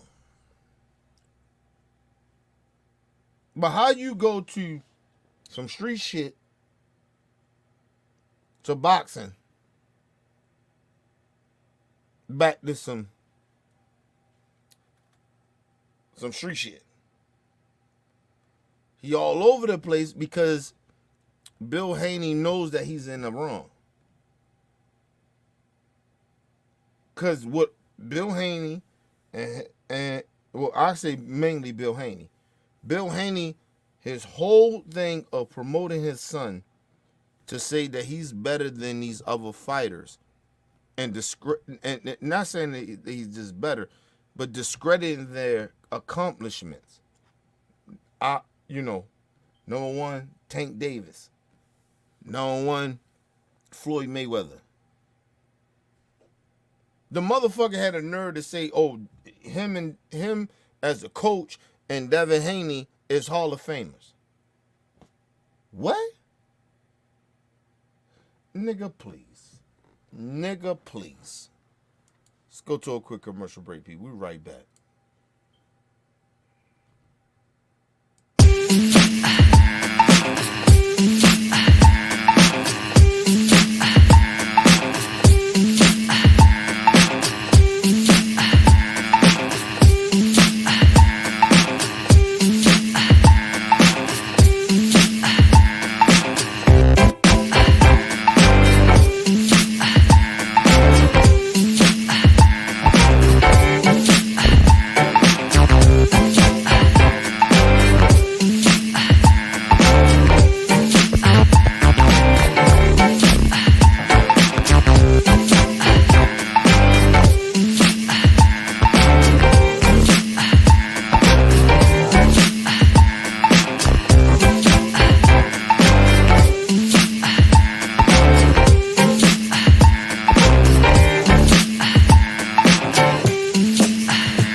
People, back from quick commercial break. Make sure you guys hit the like button, hit the subscribe button, hit the bell button so you guys get the live streams when we go live, people. And if you can, donate to the channel.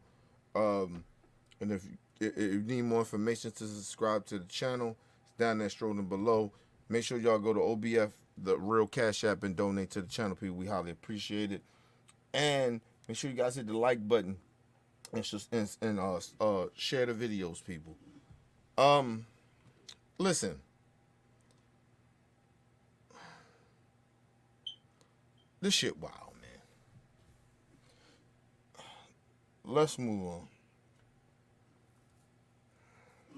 Your opponent, My record in life is undefeated. Listen, huh? You said what? You said in life My you record undefeated. in life is undefeated. Nigga, come on, man. What are you talking about? Now, listen, that's where Floyd tripping. Nigga, ain't nobody life is undefeated.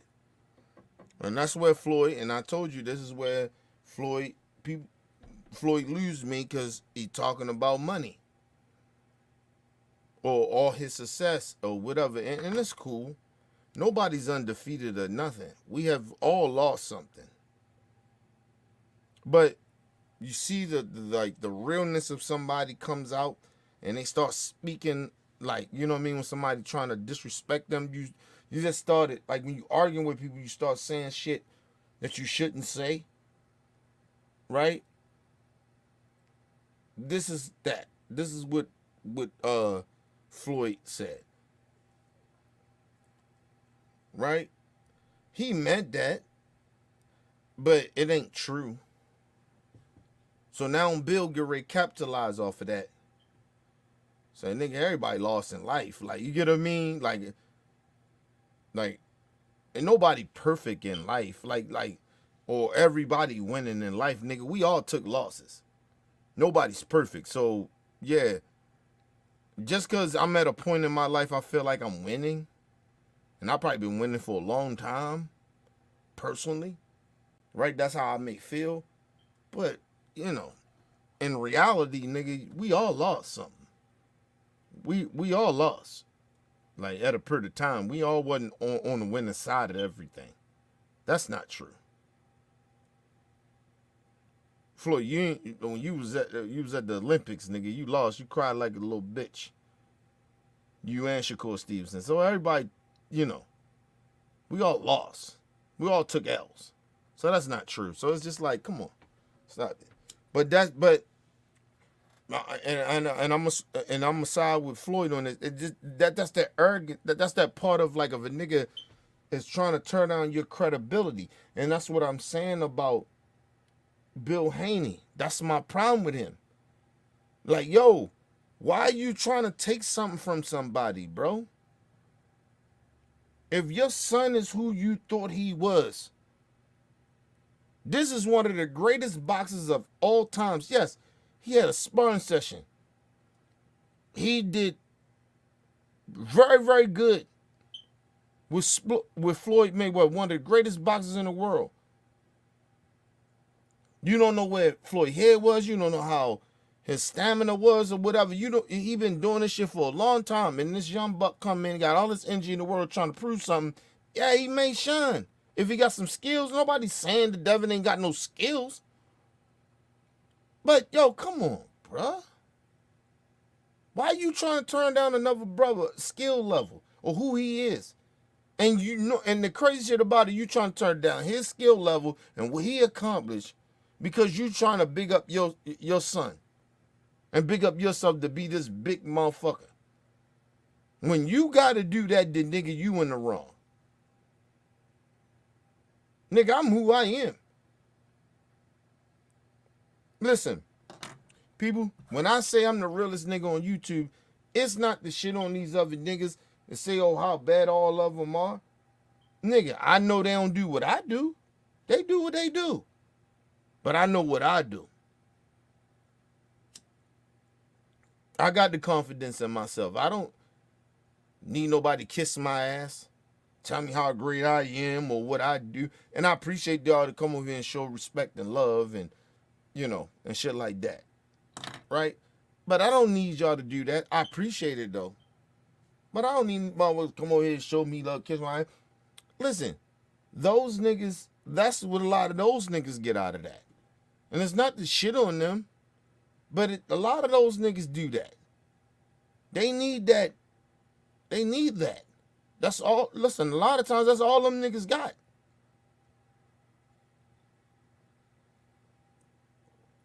I don't think I'm better than them overall as a person. Maybe some of them, I ain't gonna lie. Maybe some of them, but a lot of them, no. They doing what they gotta do. That's their job. That ain't my job. This ain't my job. No, I can't say that. My job, yeah, this is my job. My job is to tell y'all the honest, genuine truth. To be as real as I can be. That's my job. And try to spark the minds of people. Because you know why? Because Pac taught me that. See that nigga? Because he taught me that. I ain't no Pac. Never met Pac a day in my life.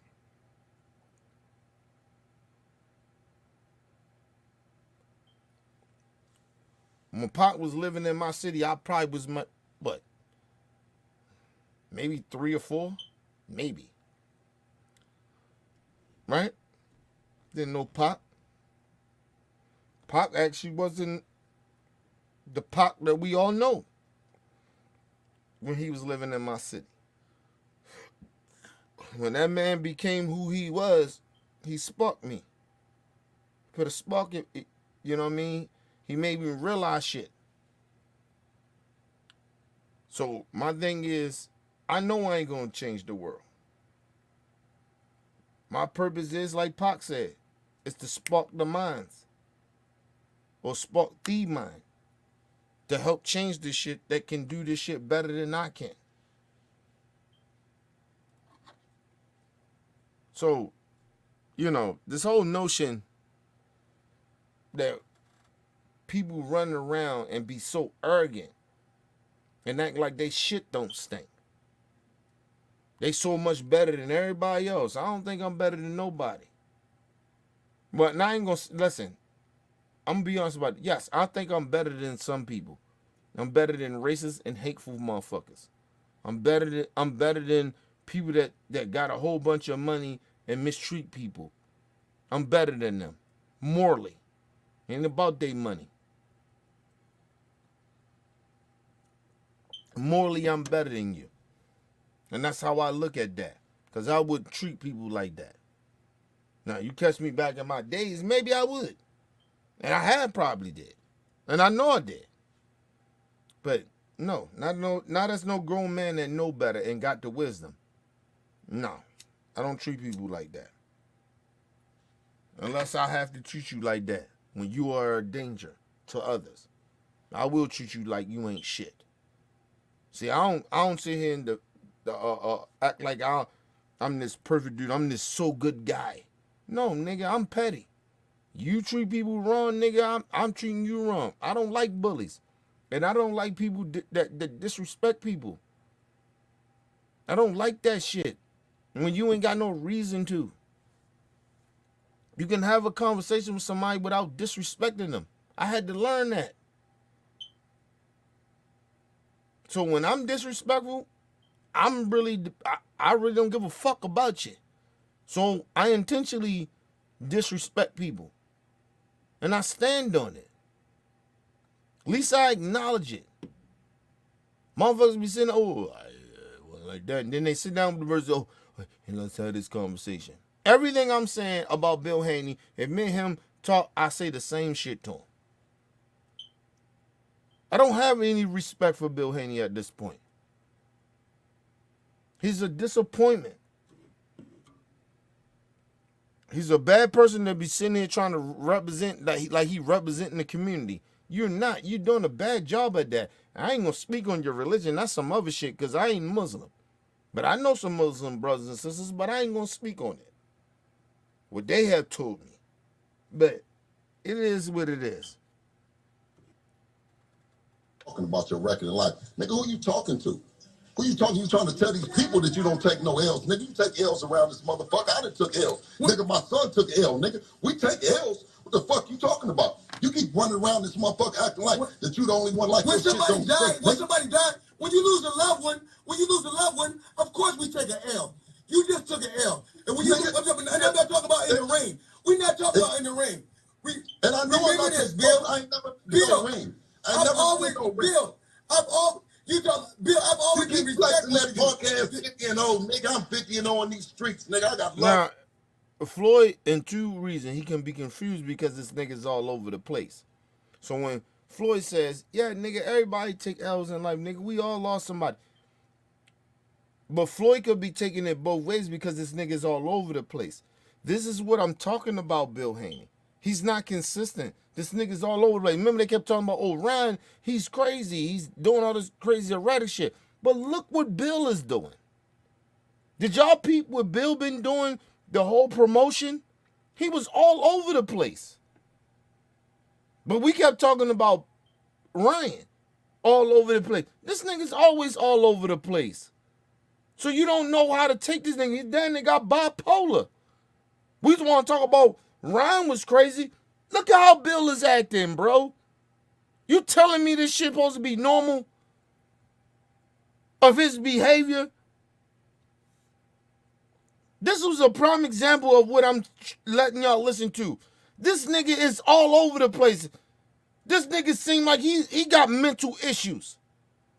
He ain't right in the head. He's all over the fucking place. 1 minute is about boxing, 1 minute about street shit, 1 minute is about real life. Like, nigga, where you at? Where you at, Bill? Sit your old goofy ass down and take self-responsibility of your fucking behaviors and the shit you say out your mouth.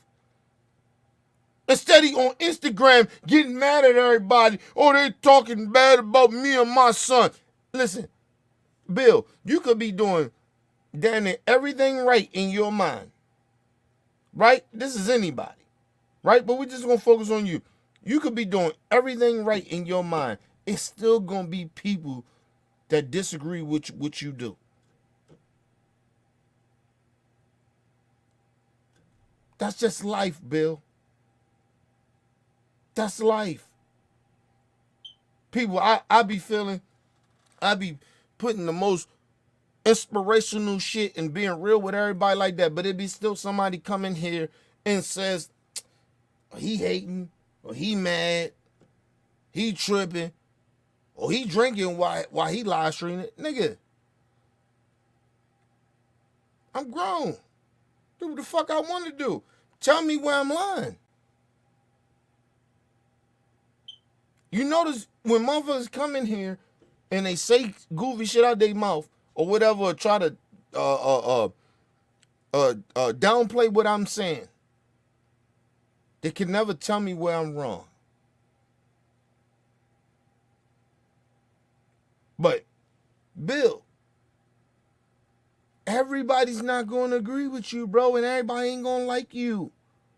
That's life. But you don't move around in life, too. The other thing is, you don't move around in life like you don't give a fuck about some people that don't dislike you.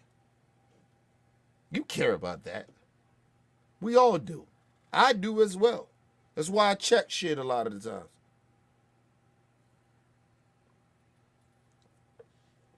Some shit I ignore, some shit I don't. Because sometimes I care and sometimes I don't. That's life. That's everybody. Anybody can bring up any. It's very easy to say negative shit about anybody. That's why I be very, very careful of the shit that I talk about on this show. Because I don't want to make it too personal. I know it's personal to me in a way, but I don't want to make it too personal. To where I'm only doing it just to hate on the motherfucker. Nah, I'm doing it for a reason. It's a reason why I speak on it. It's a reason why I'm saying what I say. I make sure of that. Yeah, it's a part because personally I don't like you, but the other part is, listen, 30% is about personally how I feel. 70% is about facts. And that's why I talk about this shit. Or talk about anybody on this show. Because I know, nigga, life ain't always fair. But at the same time, we live in a society now where people think it's okay to lie. And it's okay to misconstrue and deceive people. And I don't like that shit. So I make it my responsibility to speak on it. I don't give a fuck who you are. You just ain't gonna just keep misleading people. People are so stupid and gullible these days that people believe in any fucking thing. With no facts behind it. Just because somebody said they like them. Oh, what's his name said that? Trump said it, so it makes sense. So Bill Trump. I'm speaking on your ass today because you are acting like Trump. You all over the place, bro, and you misleading the people. You misleading your own fan base. Let's move on. Nigga, I got love in these streets, nigga. Fuck your 50 and 0 with that boxing shit, nigga. That shit don't mean nothing. Bill, Bill, I ain't gotta What? get, we ain't gotta have a pistol What? contest. Bill, I ain't gotta You be, started I ain't gotta talk to you what? crazy. Nigga said, Bill Haney says, fuck your 50 and 0, nigga. I got love in these streets. Listen.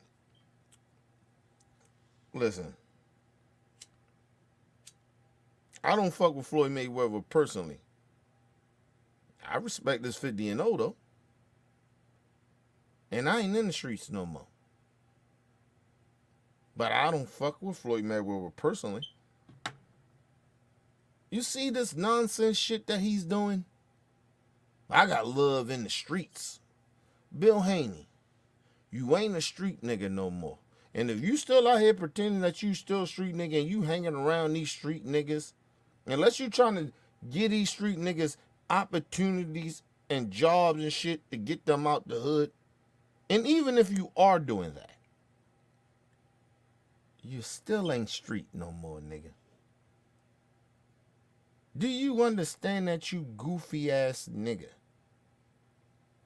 Damn, you're not a street nigga.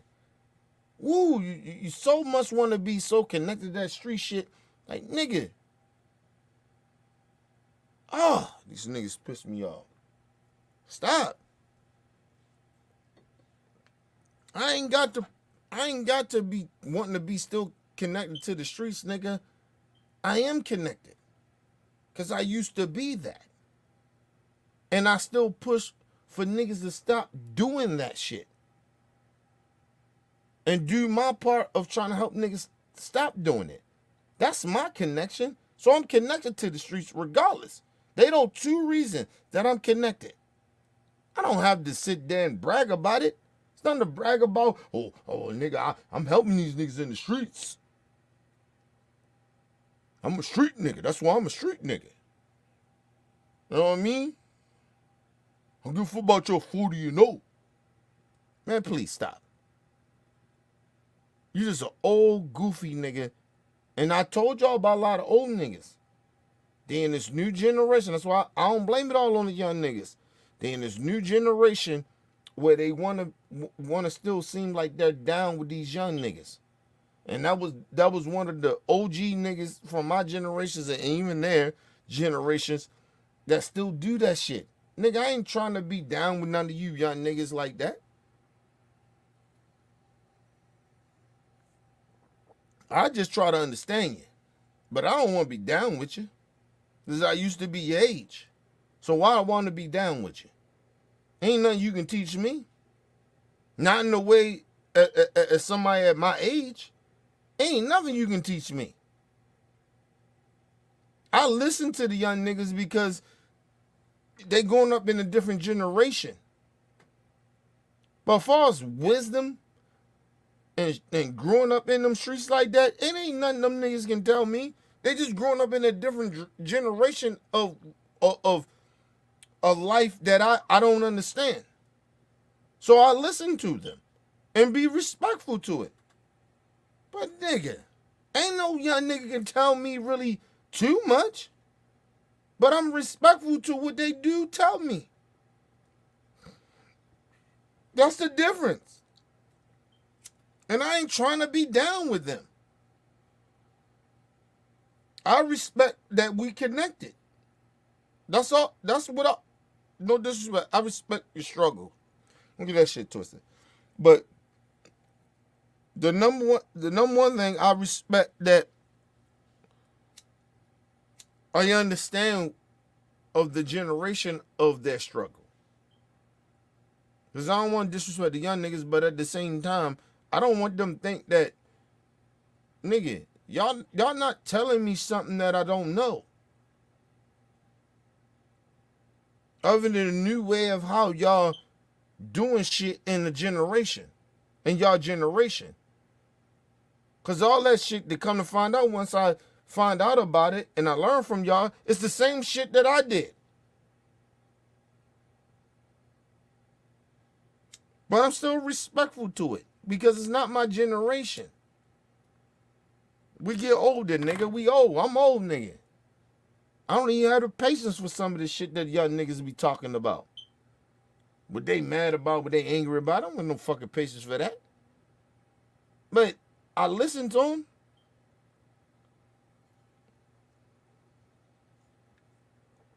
And you have to want to be connected to the young niggas because you gotta understand I got nieces and nephews they age.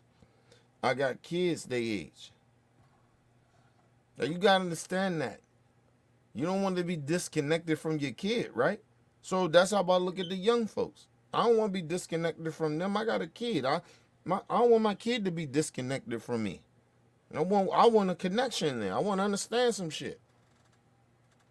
Old niggas get there and they do two things. They get there and be old stuffy old niggas and act like fuck them young niggas.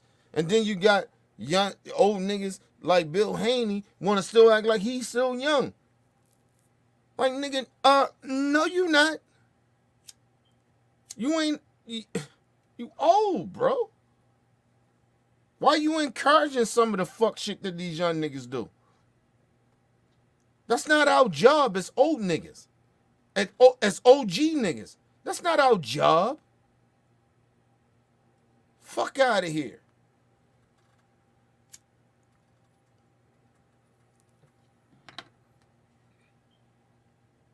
The only job as an OG, I can tell you for this from experience, from my OGs.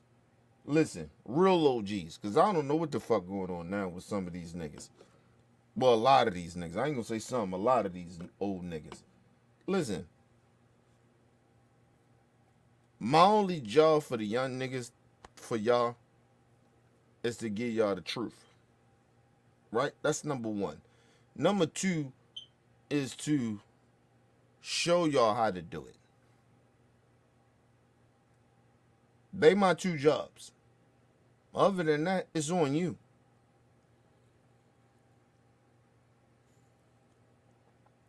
I can't make you do something that you don't want to do. That's not up to me, bro.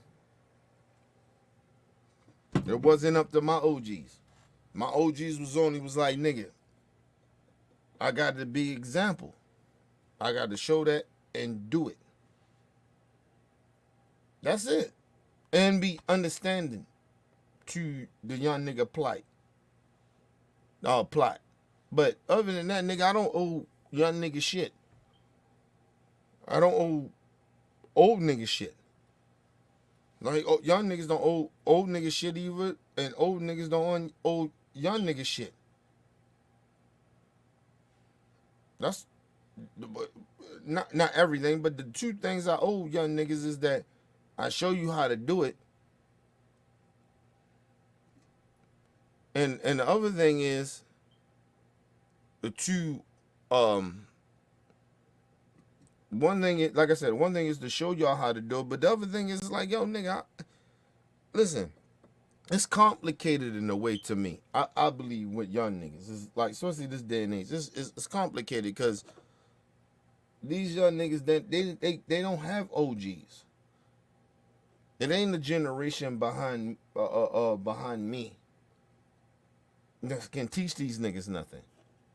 Because these niggas that's behind me is still thinking that they young niggas.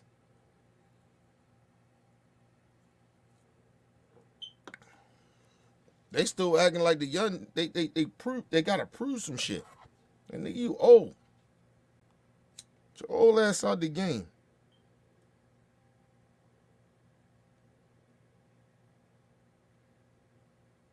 And a lot of niggas at a certain age, listen, when you are in your 30s, right?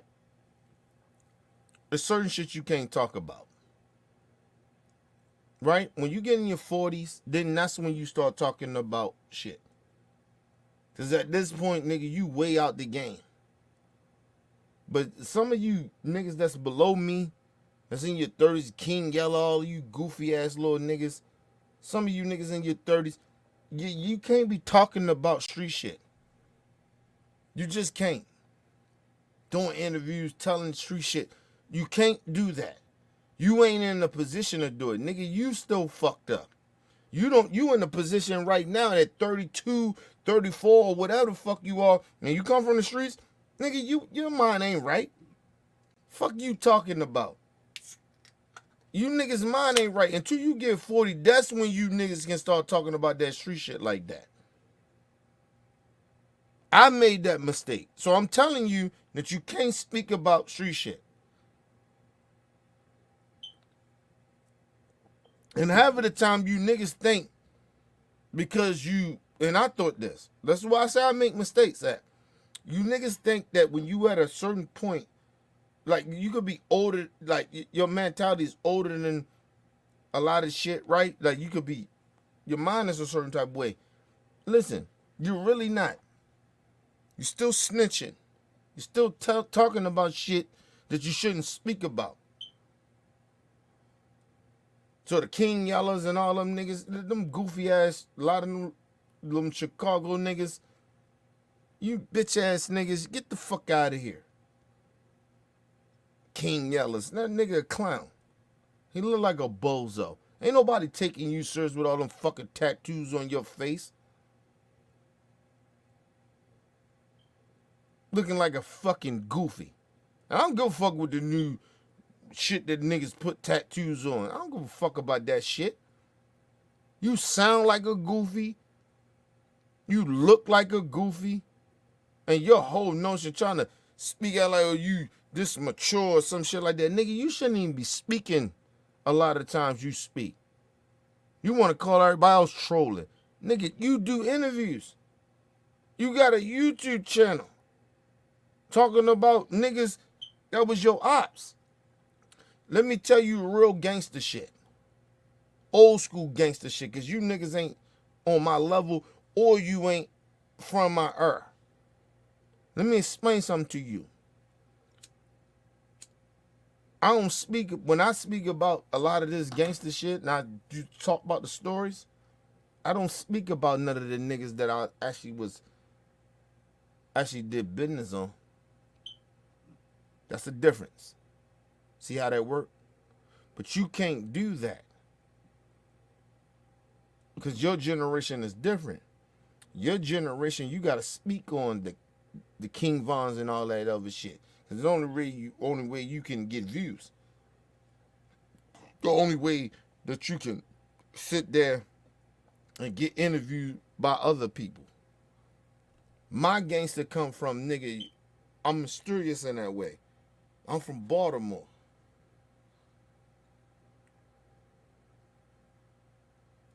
And nigga tell you I'm from here.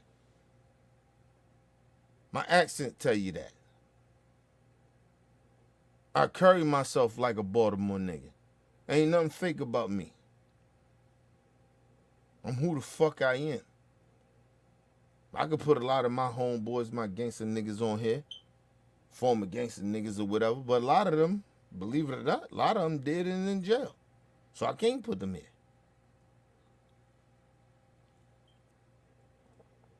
But you only can speak on your ops. But I never put my ops up there. You'll never know their names. None of that shit. Because I would never do that. Still to this day. And I probably got the right to do it now. But I won't do it during this fucked up generation. I would never do it, period. But you niggas be telling on niggas. You wanting to talk about, oh, Vaughn was snitching on niggas. Nigga, you doing the same shit. Fuck are you talking about? You niggas ain't built like that. A lot of you young niggas ain't built like that. No disrespect to all the young niggas, but a lot of you niggas ain't built like that. You niggas tell all the time. And then you get mad over these niggas snitching. That's why a lot of y'all okay with niggas snitching. Because you niggas be snitching on yourselves. I remember a motherfucker telling me, he said, oh, Kenny, you talking about that street shit like that. Nigga, do you know who I'm talking about? No, you don't. I know niggas from the city that came to me and said, yo, Kenny, nigga, why you talking about that? I said, nigga, did I mention a name? Did I mention a location? Did I mention the time, the date? No.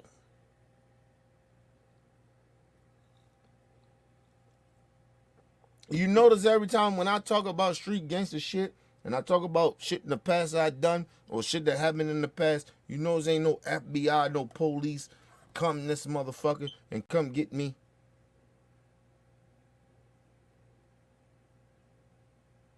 You know why? And it won't happen. And if they tried, nigga, ooh, I wish they would. It ain't a dare. I ain't daring the law. But I'm just telling you, I wish you would. Fucking proof you got. None. Oh, we see some shit on the internet. Okay, well tell me what it is. And give me the information. Bring the shit up. Because you ain't got it. You know why? Because the shit I speak on, I know better. You understand? I got a lawyer too. So I know when I know what I can say and what I can't say. Niggas running around here on goofy shit. Nigga, I ain't just a former street nigga. Nigga, I've been out the game for almost 20 years. 20 fucking years. So I've been living in this. You know how Trump been getting away with the shit that he been getting away? I've been living amongst these stupid motherfuckers as well. Not on a, as height level as he been on, but all that shit is the same. The civilian life is the same. It's criminals here in civilian life. They commit crimes all the time. I've been around it over 20 years. Fuck you talking about? I've been here, nigga. That's where the wisdom come in at. To a lot of these young niggas. You niggas don't understand. See, you ain't had a real OG like me.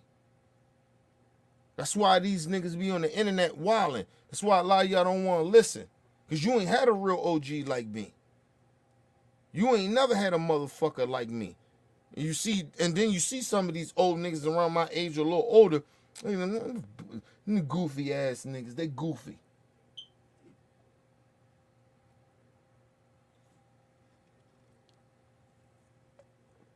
Ain't nobody been down to y'all level.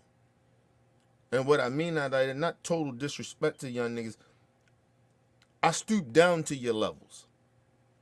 Because y'all don't know nothing other than being so-called real, right? Because that's your atmosphere. You know nothing about being real. You niggas assume what real is. But you don't know what real is. Even in your own space of what y'all do. You don't even know what real is. You have no... Half of the time, you niggas don't even have street code. And then you take yourselves out of the street code, you niggas don't have code, period.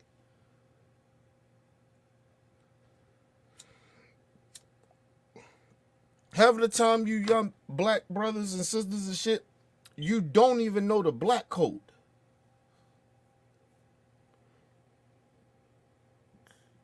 Oh yeah, young brothers and sisters, it is a black code. Excuse me. It is a black code. But you ain't on the level to understand it. So you might be like, black code? What's this black code? You ain't on the level for it. Because you ain't got the wisdom. You ain't lived long enough. So you don't know what the black code is. So that's why a lot of y'all running around here acting crazy. Disrespecting your elders. Because you don't know what the code is.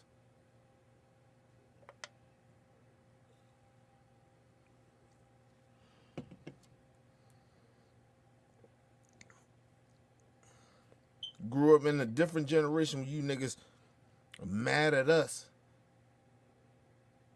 for not doing what?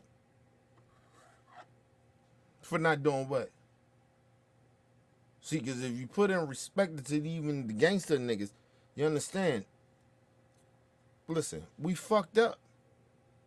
Right? A lot of us, we went as hard as you did. As you think you going now. That's why we ain't there. That's why you ain't got the wisdom. We did a lot of that shit that you talking about. That you niggas rapping about. You niggas pretending a lot of the times that you about. We already did it. And a lot of us are gone. In jail or dead.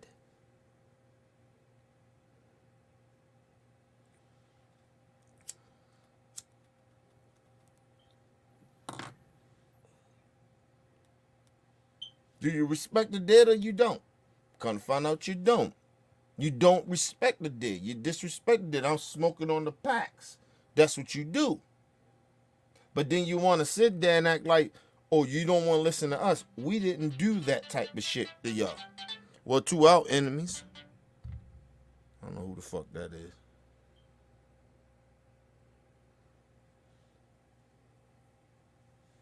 We didn't do that. We ain't disrespect the dead, nigga. Because we ain't talk about the dead. Because when we did it, we did it. And that's what it was. And mind you, when niggas talked about the dead or they killed the nigga, they bitch asses, they dumb asses went to jail. That's what happened. So don't ever get it twisted.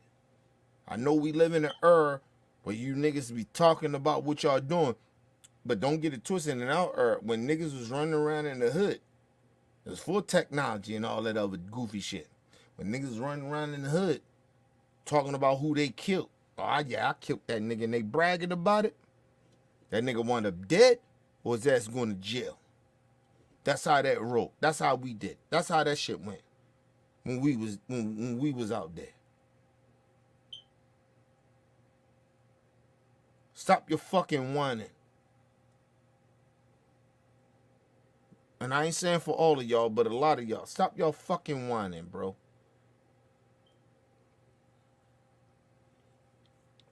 It ain't our fault in a certain way y'all niggas ain't got no structure. Y'all have no structure. Because we was the real ones. My generation. I told y'all. And I mean that shit. If any nigga is right now is 40, I say 45 and down, that grew up in the 90s and the 80s, especially the 90s, we are the generation that got busy. We are the generation that made you young niggas kind of be who y'all are. Y'all took our blueprint. Believe it or not giving a fuck and just not listening to your OGs to a certain extent. We was the generation. Don't you ever get that shit twisted. About my motherfucking generation. You niggas is wild and crazy because of us. You want to talk about gunplay? Nigga, we was the generation for that. It's nothing to brag on, but I'm just trying to get y'all to understand that I understand you niggas. More than you think I don't. I get you more than a lot of niggas get you. We that generation. Don't ever get that shit twisted. You niggas ain't telling us nothing that we didn't create or help create. We was the big part of what your generation is. And I ain't proud of it. I'm just saying. Don't act like we don't understand. Niggas like me and my generation that's 43, I say 46 and down. It's a certain generation because it cuts off too. Because some of you niggas like around like the millennials. Because I'm not a millennial. So it cuts off around like maybe somewhere around the millennial part. Nigga, listen. Don't ever get nothing twisted about us. That's why I call myself a tweener. I understand where y'all come from. I get it. But y'all niggas wildin'.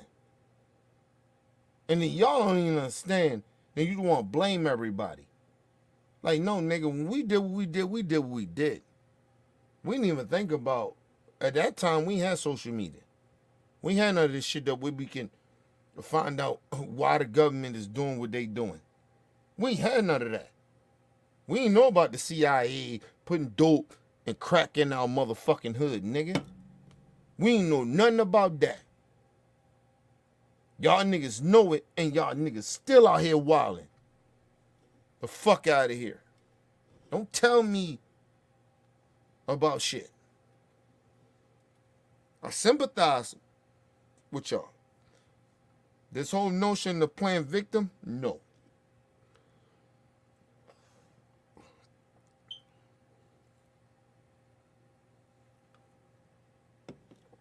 I know it's a part of my generation fucked y'all up. I get that, but y'all got way more opportunities and way more shit that y'all know more than I do. Listen, let me tell you the crazy shit I seen. I seen a crackhead coming to me. What you think about Trump? A homeless person. I ain't say crackhead. A homeless person. He probably was doing crack though. Homeless person. What you think about Trump, man? Trump, yeah, he trying to take you and Biden and all that. A motherfucking crackhead. Nigga, ain't no crackhead back in the day came up to me, or a nigga that was homeless came up to me and was talking about Bill Clinton.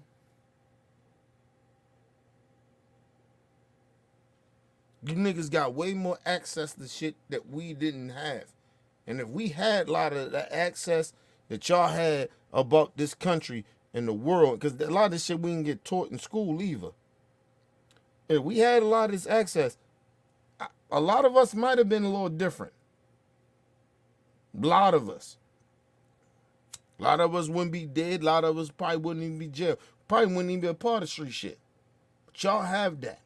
But y'all want to be what your parents used to be, or what the stigma supposed to be about the hood shit. Let's be real. You ain't going to be us. You ain't going to be this super gangster. And if you want to be that, then nigga, hey, you know what happened to super gangsters, right? Super gangsters die or go to jail. So go ahead and be that super gangster.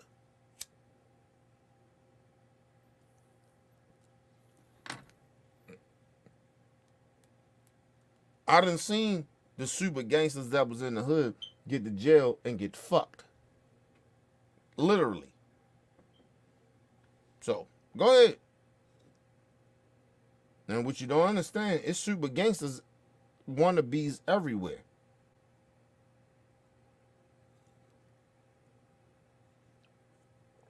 Everybody can get their ass beat. Niggas want to play. Everybody want to be tough. Fuck out of here. Everybody want to be a gangster. Okay, cool. I seen innocent niggas die from hanging around gangster niggas. That's really was like that, but the innocent nigga died, but the real gangster nigga didn't die. Still living to this day.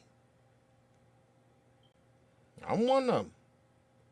Not the most gangster niggas, but I was more gangster than some of my little homies and some of my niggas that died.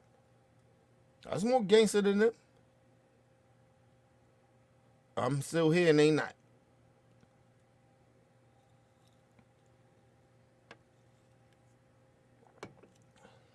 That's why I'll never condone street shit. I done seen the innocent die. And at the time I didn't comprehend it. But I'm older, I know better. I got the wisdom. I done seen it. These niggas wasn't like that. And I was more street and gangster than they was. And they died just for being around us. Being around me. They gone. That shit breaks my heart.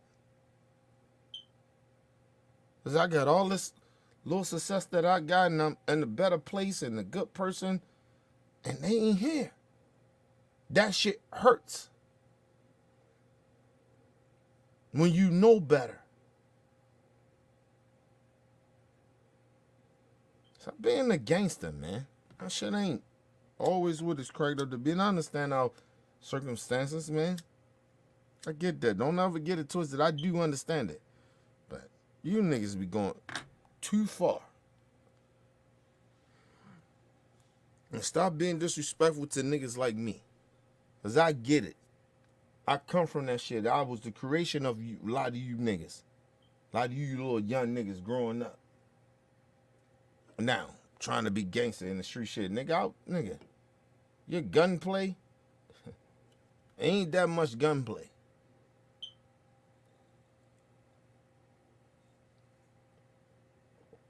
I remember the day that I said no. These niggas ain't playing fair. I remember I had the experience. I said, "Oh, niggas ain't playing fair no more." Okay, cool.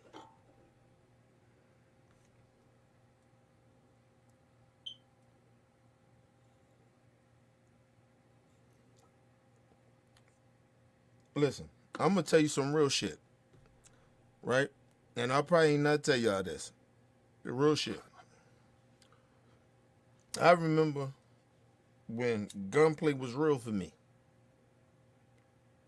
And I might have did tell y'all this, but if y'all don't remember, my clique, right, that I grew up with, you know what I mean, the niggas that I ride with, still my brothers to this day, right? Still fucking love them. Only family I had back then. To me, right? My family would tell you different, but you know, it is what it is.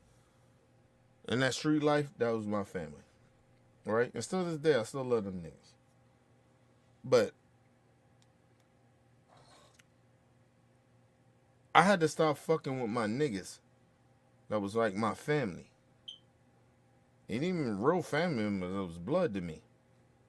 Had to stop fucking with them like that because them niggas, they understand gunplay. I took that shit to a whole nother level. I started fucking with niggas that took that shit to a whole nother level. It was something that my homeboy Alice say, "Nigga, you just stopped fucking with us and you went over there fucking with that nigga." No, I was fucking with gunplay. I understood that that's where the game was. I was with the niggas that was trying to change the game. We wasn't fighting no more. We was shooting niggas. Killing niggas. That's what we did. So, yeah. I ain't saying I did kill niggas or some shit. When the feds come at me, I'm just saying that but the gunplay, yes. We did that. That's my I knew where the was going. Niggas wasn't fighting no more. So when these niggas out here, they be talking about shooting niggas and shit like that, nigga, I'm old now at this point, nigga. I don't give a fuck about fighting no nigga. I probably ain't give a fuck about fighting no nigga probably about 1990 when I got in them streets. 96 when I jumped up the porch.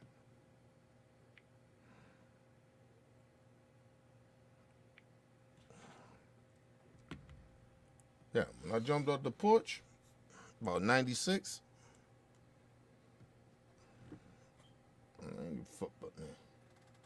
Fuck all that shit. This is about gunplay, nigga. I left my niggas. So I fucking with my niggas on that point. But it was mainly about money too. But the other part was, nigga, we bought gunplay. What the niggas I was fucking with, that I was, you know, slinging and banging with.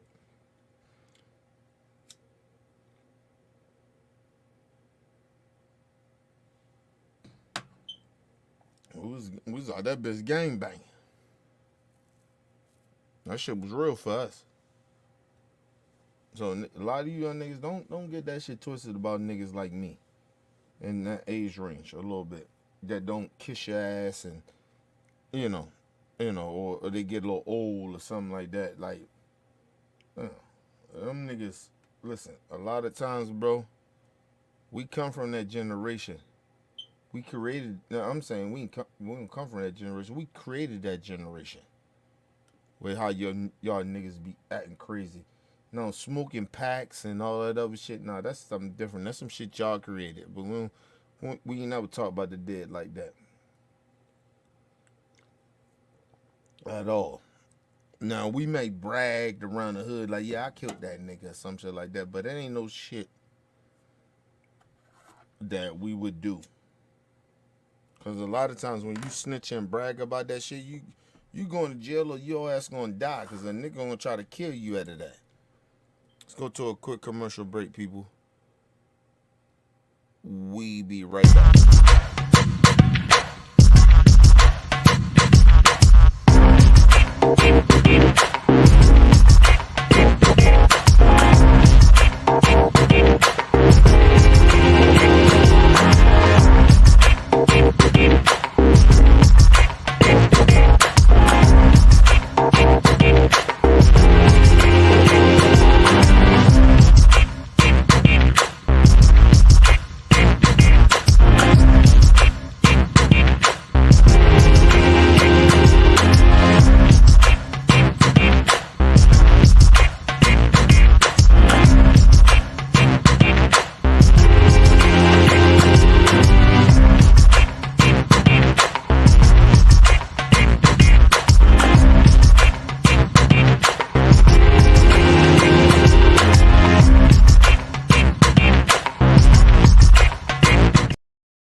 All right, people, back from quick commercial break. Make sure you guys hit the like button, hit the subscribe button, hit the bell button, so you guys get the live streams when we go live, people. And if you can, donate to the channel. We highly appreciate it. Go to OBF, the real Cash App, and then donate to the channel. If you need more information to subscribe and donate to the channels, down there strolling below, people. Make sure you guys hit the like button. Okay? Put the shit up. I seen the last live stream I did. I said, hey, 200 people in there. Hit the goddamn like button or hit the you dislike it. I don't give a fuck. But make sure you guys hit the like button. Number 2, make sure you guys share the videos, man. It keeps the movement going. But anyway, we're gonna get out here because listen, I'm on this bullshit, but I'm getting ready to get on some real shit right after this. Because I told y'all, I'm just not, I don't think like others. But I want to just say this before I get out of here. I don't care who it is, right? Because I'm gonna get real in this next live stream I'm going to do. Make sure you guys check in this next live stream. This is going to be right after this. I'm coming right after this.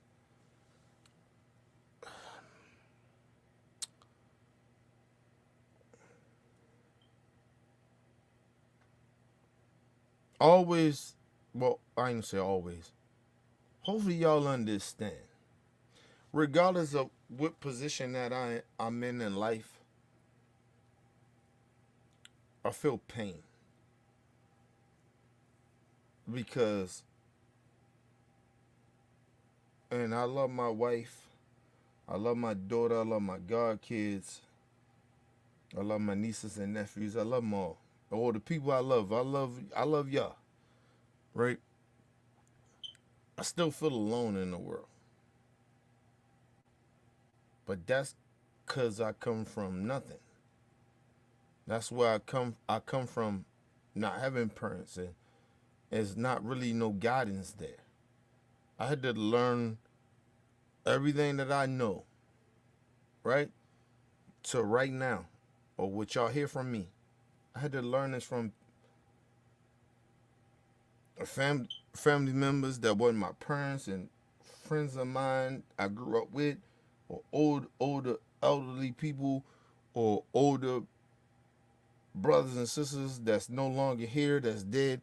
I had to learn a lot of shit from them to survive, to make it right here and right now, to even talk to y'all.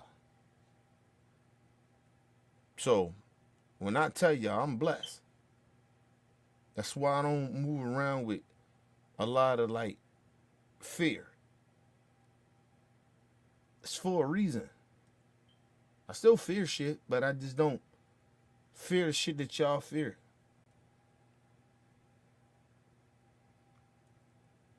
And a lot of shit that emotionally and physically that hurt me back in the day, I should be dead. I should be broken mentally right now. But I'm not. Because of some fact, I see the pain of a lot of you young folks or a lot of y'all going through what y'all going through, and that motivates me to keep fighting. And I know that sounds a little cruel and it's a little fucked up, but I see the pain. I see the world. I see how shit is going on. And I'm like, yo, I gotta keep fighting, bro. I can't just. I can get very comfortable in not giving a fuck about nothing and just live my life. I can just do that. But I don't want to do that. And I don't think it was never in my nature to do that. And like I said, I don't believe in all the religions of everybody religion and shit like that. Respect it. But I'm a spiritual dude. And I do believe it's a higher power. I do believe it's a God. Listen, that man ain't put me here for nothing. He ain't put me here for nothing. And I'm going to continue to do what I do until that man decides that I don't know my due date. Y'all don't know, I don't know. Nobody know my due date. But I'm going to continue to do what I do. I'm still going to continue to fight and keep on trying to get people to understand we got to be better as people, as human beings. See, society is what it is. I get it. I get society. But as human beings, that's a whole nother. When people talk about religion and all that shit, we talking about, like, that's why I say it's some fake religious people out here. We're talking about being a good human being. Regardless of what your flaws is. I got flaws. You got flaws. Those are religious people, those evangelicals, or religious people, they got flaws. They don't want to talk about it because they try to present and push it out there that like, oh, I'm this and I'm that. No. You got to do that. How you care about others. That's what matters to me. How you judging others. That's what matters to me. What your moral standards and compass is. That's what matters to me. Because at the end of the day, regardless, we ain't all the same. So, nigga, all I care about is your morals. How you treat others. That's all that matters to me. I don't give a fuck about your religion or, shit like that. Now, if you a rapist or a murderer or some shit like that, then that's a little different.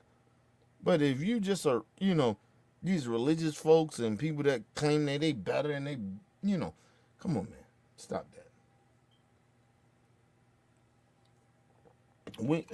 We ain't better than nobody. None of us are better than nobody. Listen, you got rapists and murderers out here. Morally, yes, I think I'm better than them. But at the end of the day, if you believe in whatever your religion may be, or your spiritual thing, you ain't really better than none of them. No rapists or no murder. You're not. But I don't believe in your religion. But at least I'm honest about it. Rapists, murders, and motherfuckers like that. Especially for me if it ain't justified.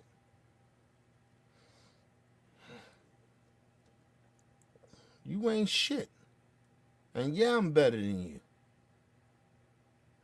At least I'm honest about it. It's people out here faking and pretending they better. And they really not. Because they behind the scenes don't fuck shit. We have to understand that. Motherfuckers running around here acting like they better. You ain't better than no fucking body, nigga. You not. And then you out here still doing fuck shit. And then mind you, I told you, a lot of people get the fame, get the money. And then you see their true colors. People, think about it. I seen me tripping. Right? And shout out to my sister Shay. I seen me tripping. I understood why she was upset. But we won't go into details about it, but I seen me tripping. Like, I think I'm bigger than what I am. I know who I was, but it was the way how I handled it. It was wrong. right? But I said, damn, you don't act like that. That's why I apologize to my sister. Still to this day, I still do. Love her to this day. I wish he would call me. We squash the shit, but to each his own. Right? But, yeah. Like, you feel yourself a little bit. You get out of pocket. You do some shit that you normally wouldn't do. Right? Regardless of what you're saying is true, but it's how you handle it. And how you present it. And you put that shit out there, and then you make a person feel a certain type of way. Nah, yo. And they supposed to be your peoples. They supposed to be somebody you fuck with. So at the end of the day, regardless of how I feel about my sister Shay, I take full responsibility because I made her feel a certain type of way. And I know I was wrong. Especially when you older and you know better. Like, no, yeah, I was tripping. I was out of pocket. Regardless of the aftermath of it. Like, shit happened after that. Regardless of that. But I was wrong. Before that. Before the aftermath. Before shit happened. But I know I was out of pocket. I fucked shit up. And I stand on that. That's the problem with a lot of people. They don't want to take self-responsibility. And everybody ain't going to forgive you, nigga. Because I ain't a forgiving nigga like that either. So I understand why a part of why my sister Shay feel the way she feel. She upset. She feel the way she feel. I get that part about her. She got a right to feel that way. And sometimes you can't forgive people when they do some shit that cross the line with you. You have to understand that. And I'm good with it. I love her. I wish we was cool. I wish we could squash it. But I get why she mad. But she don't owe me nothing to forgive me, nigga. That's her forgiveness. If she want to do that.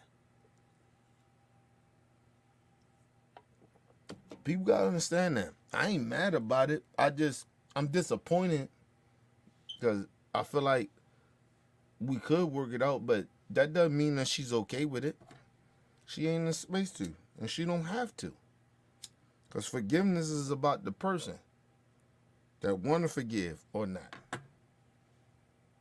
We don't control that. You know what I mean? You do something wrong to somebody, man, you don't have control of the person's forgiveness. She maybe don't want to. It is what it is.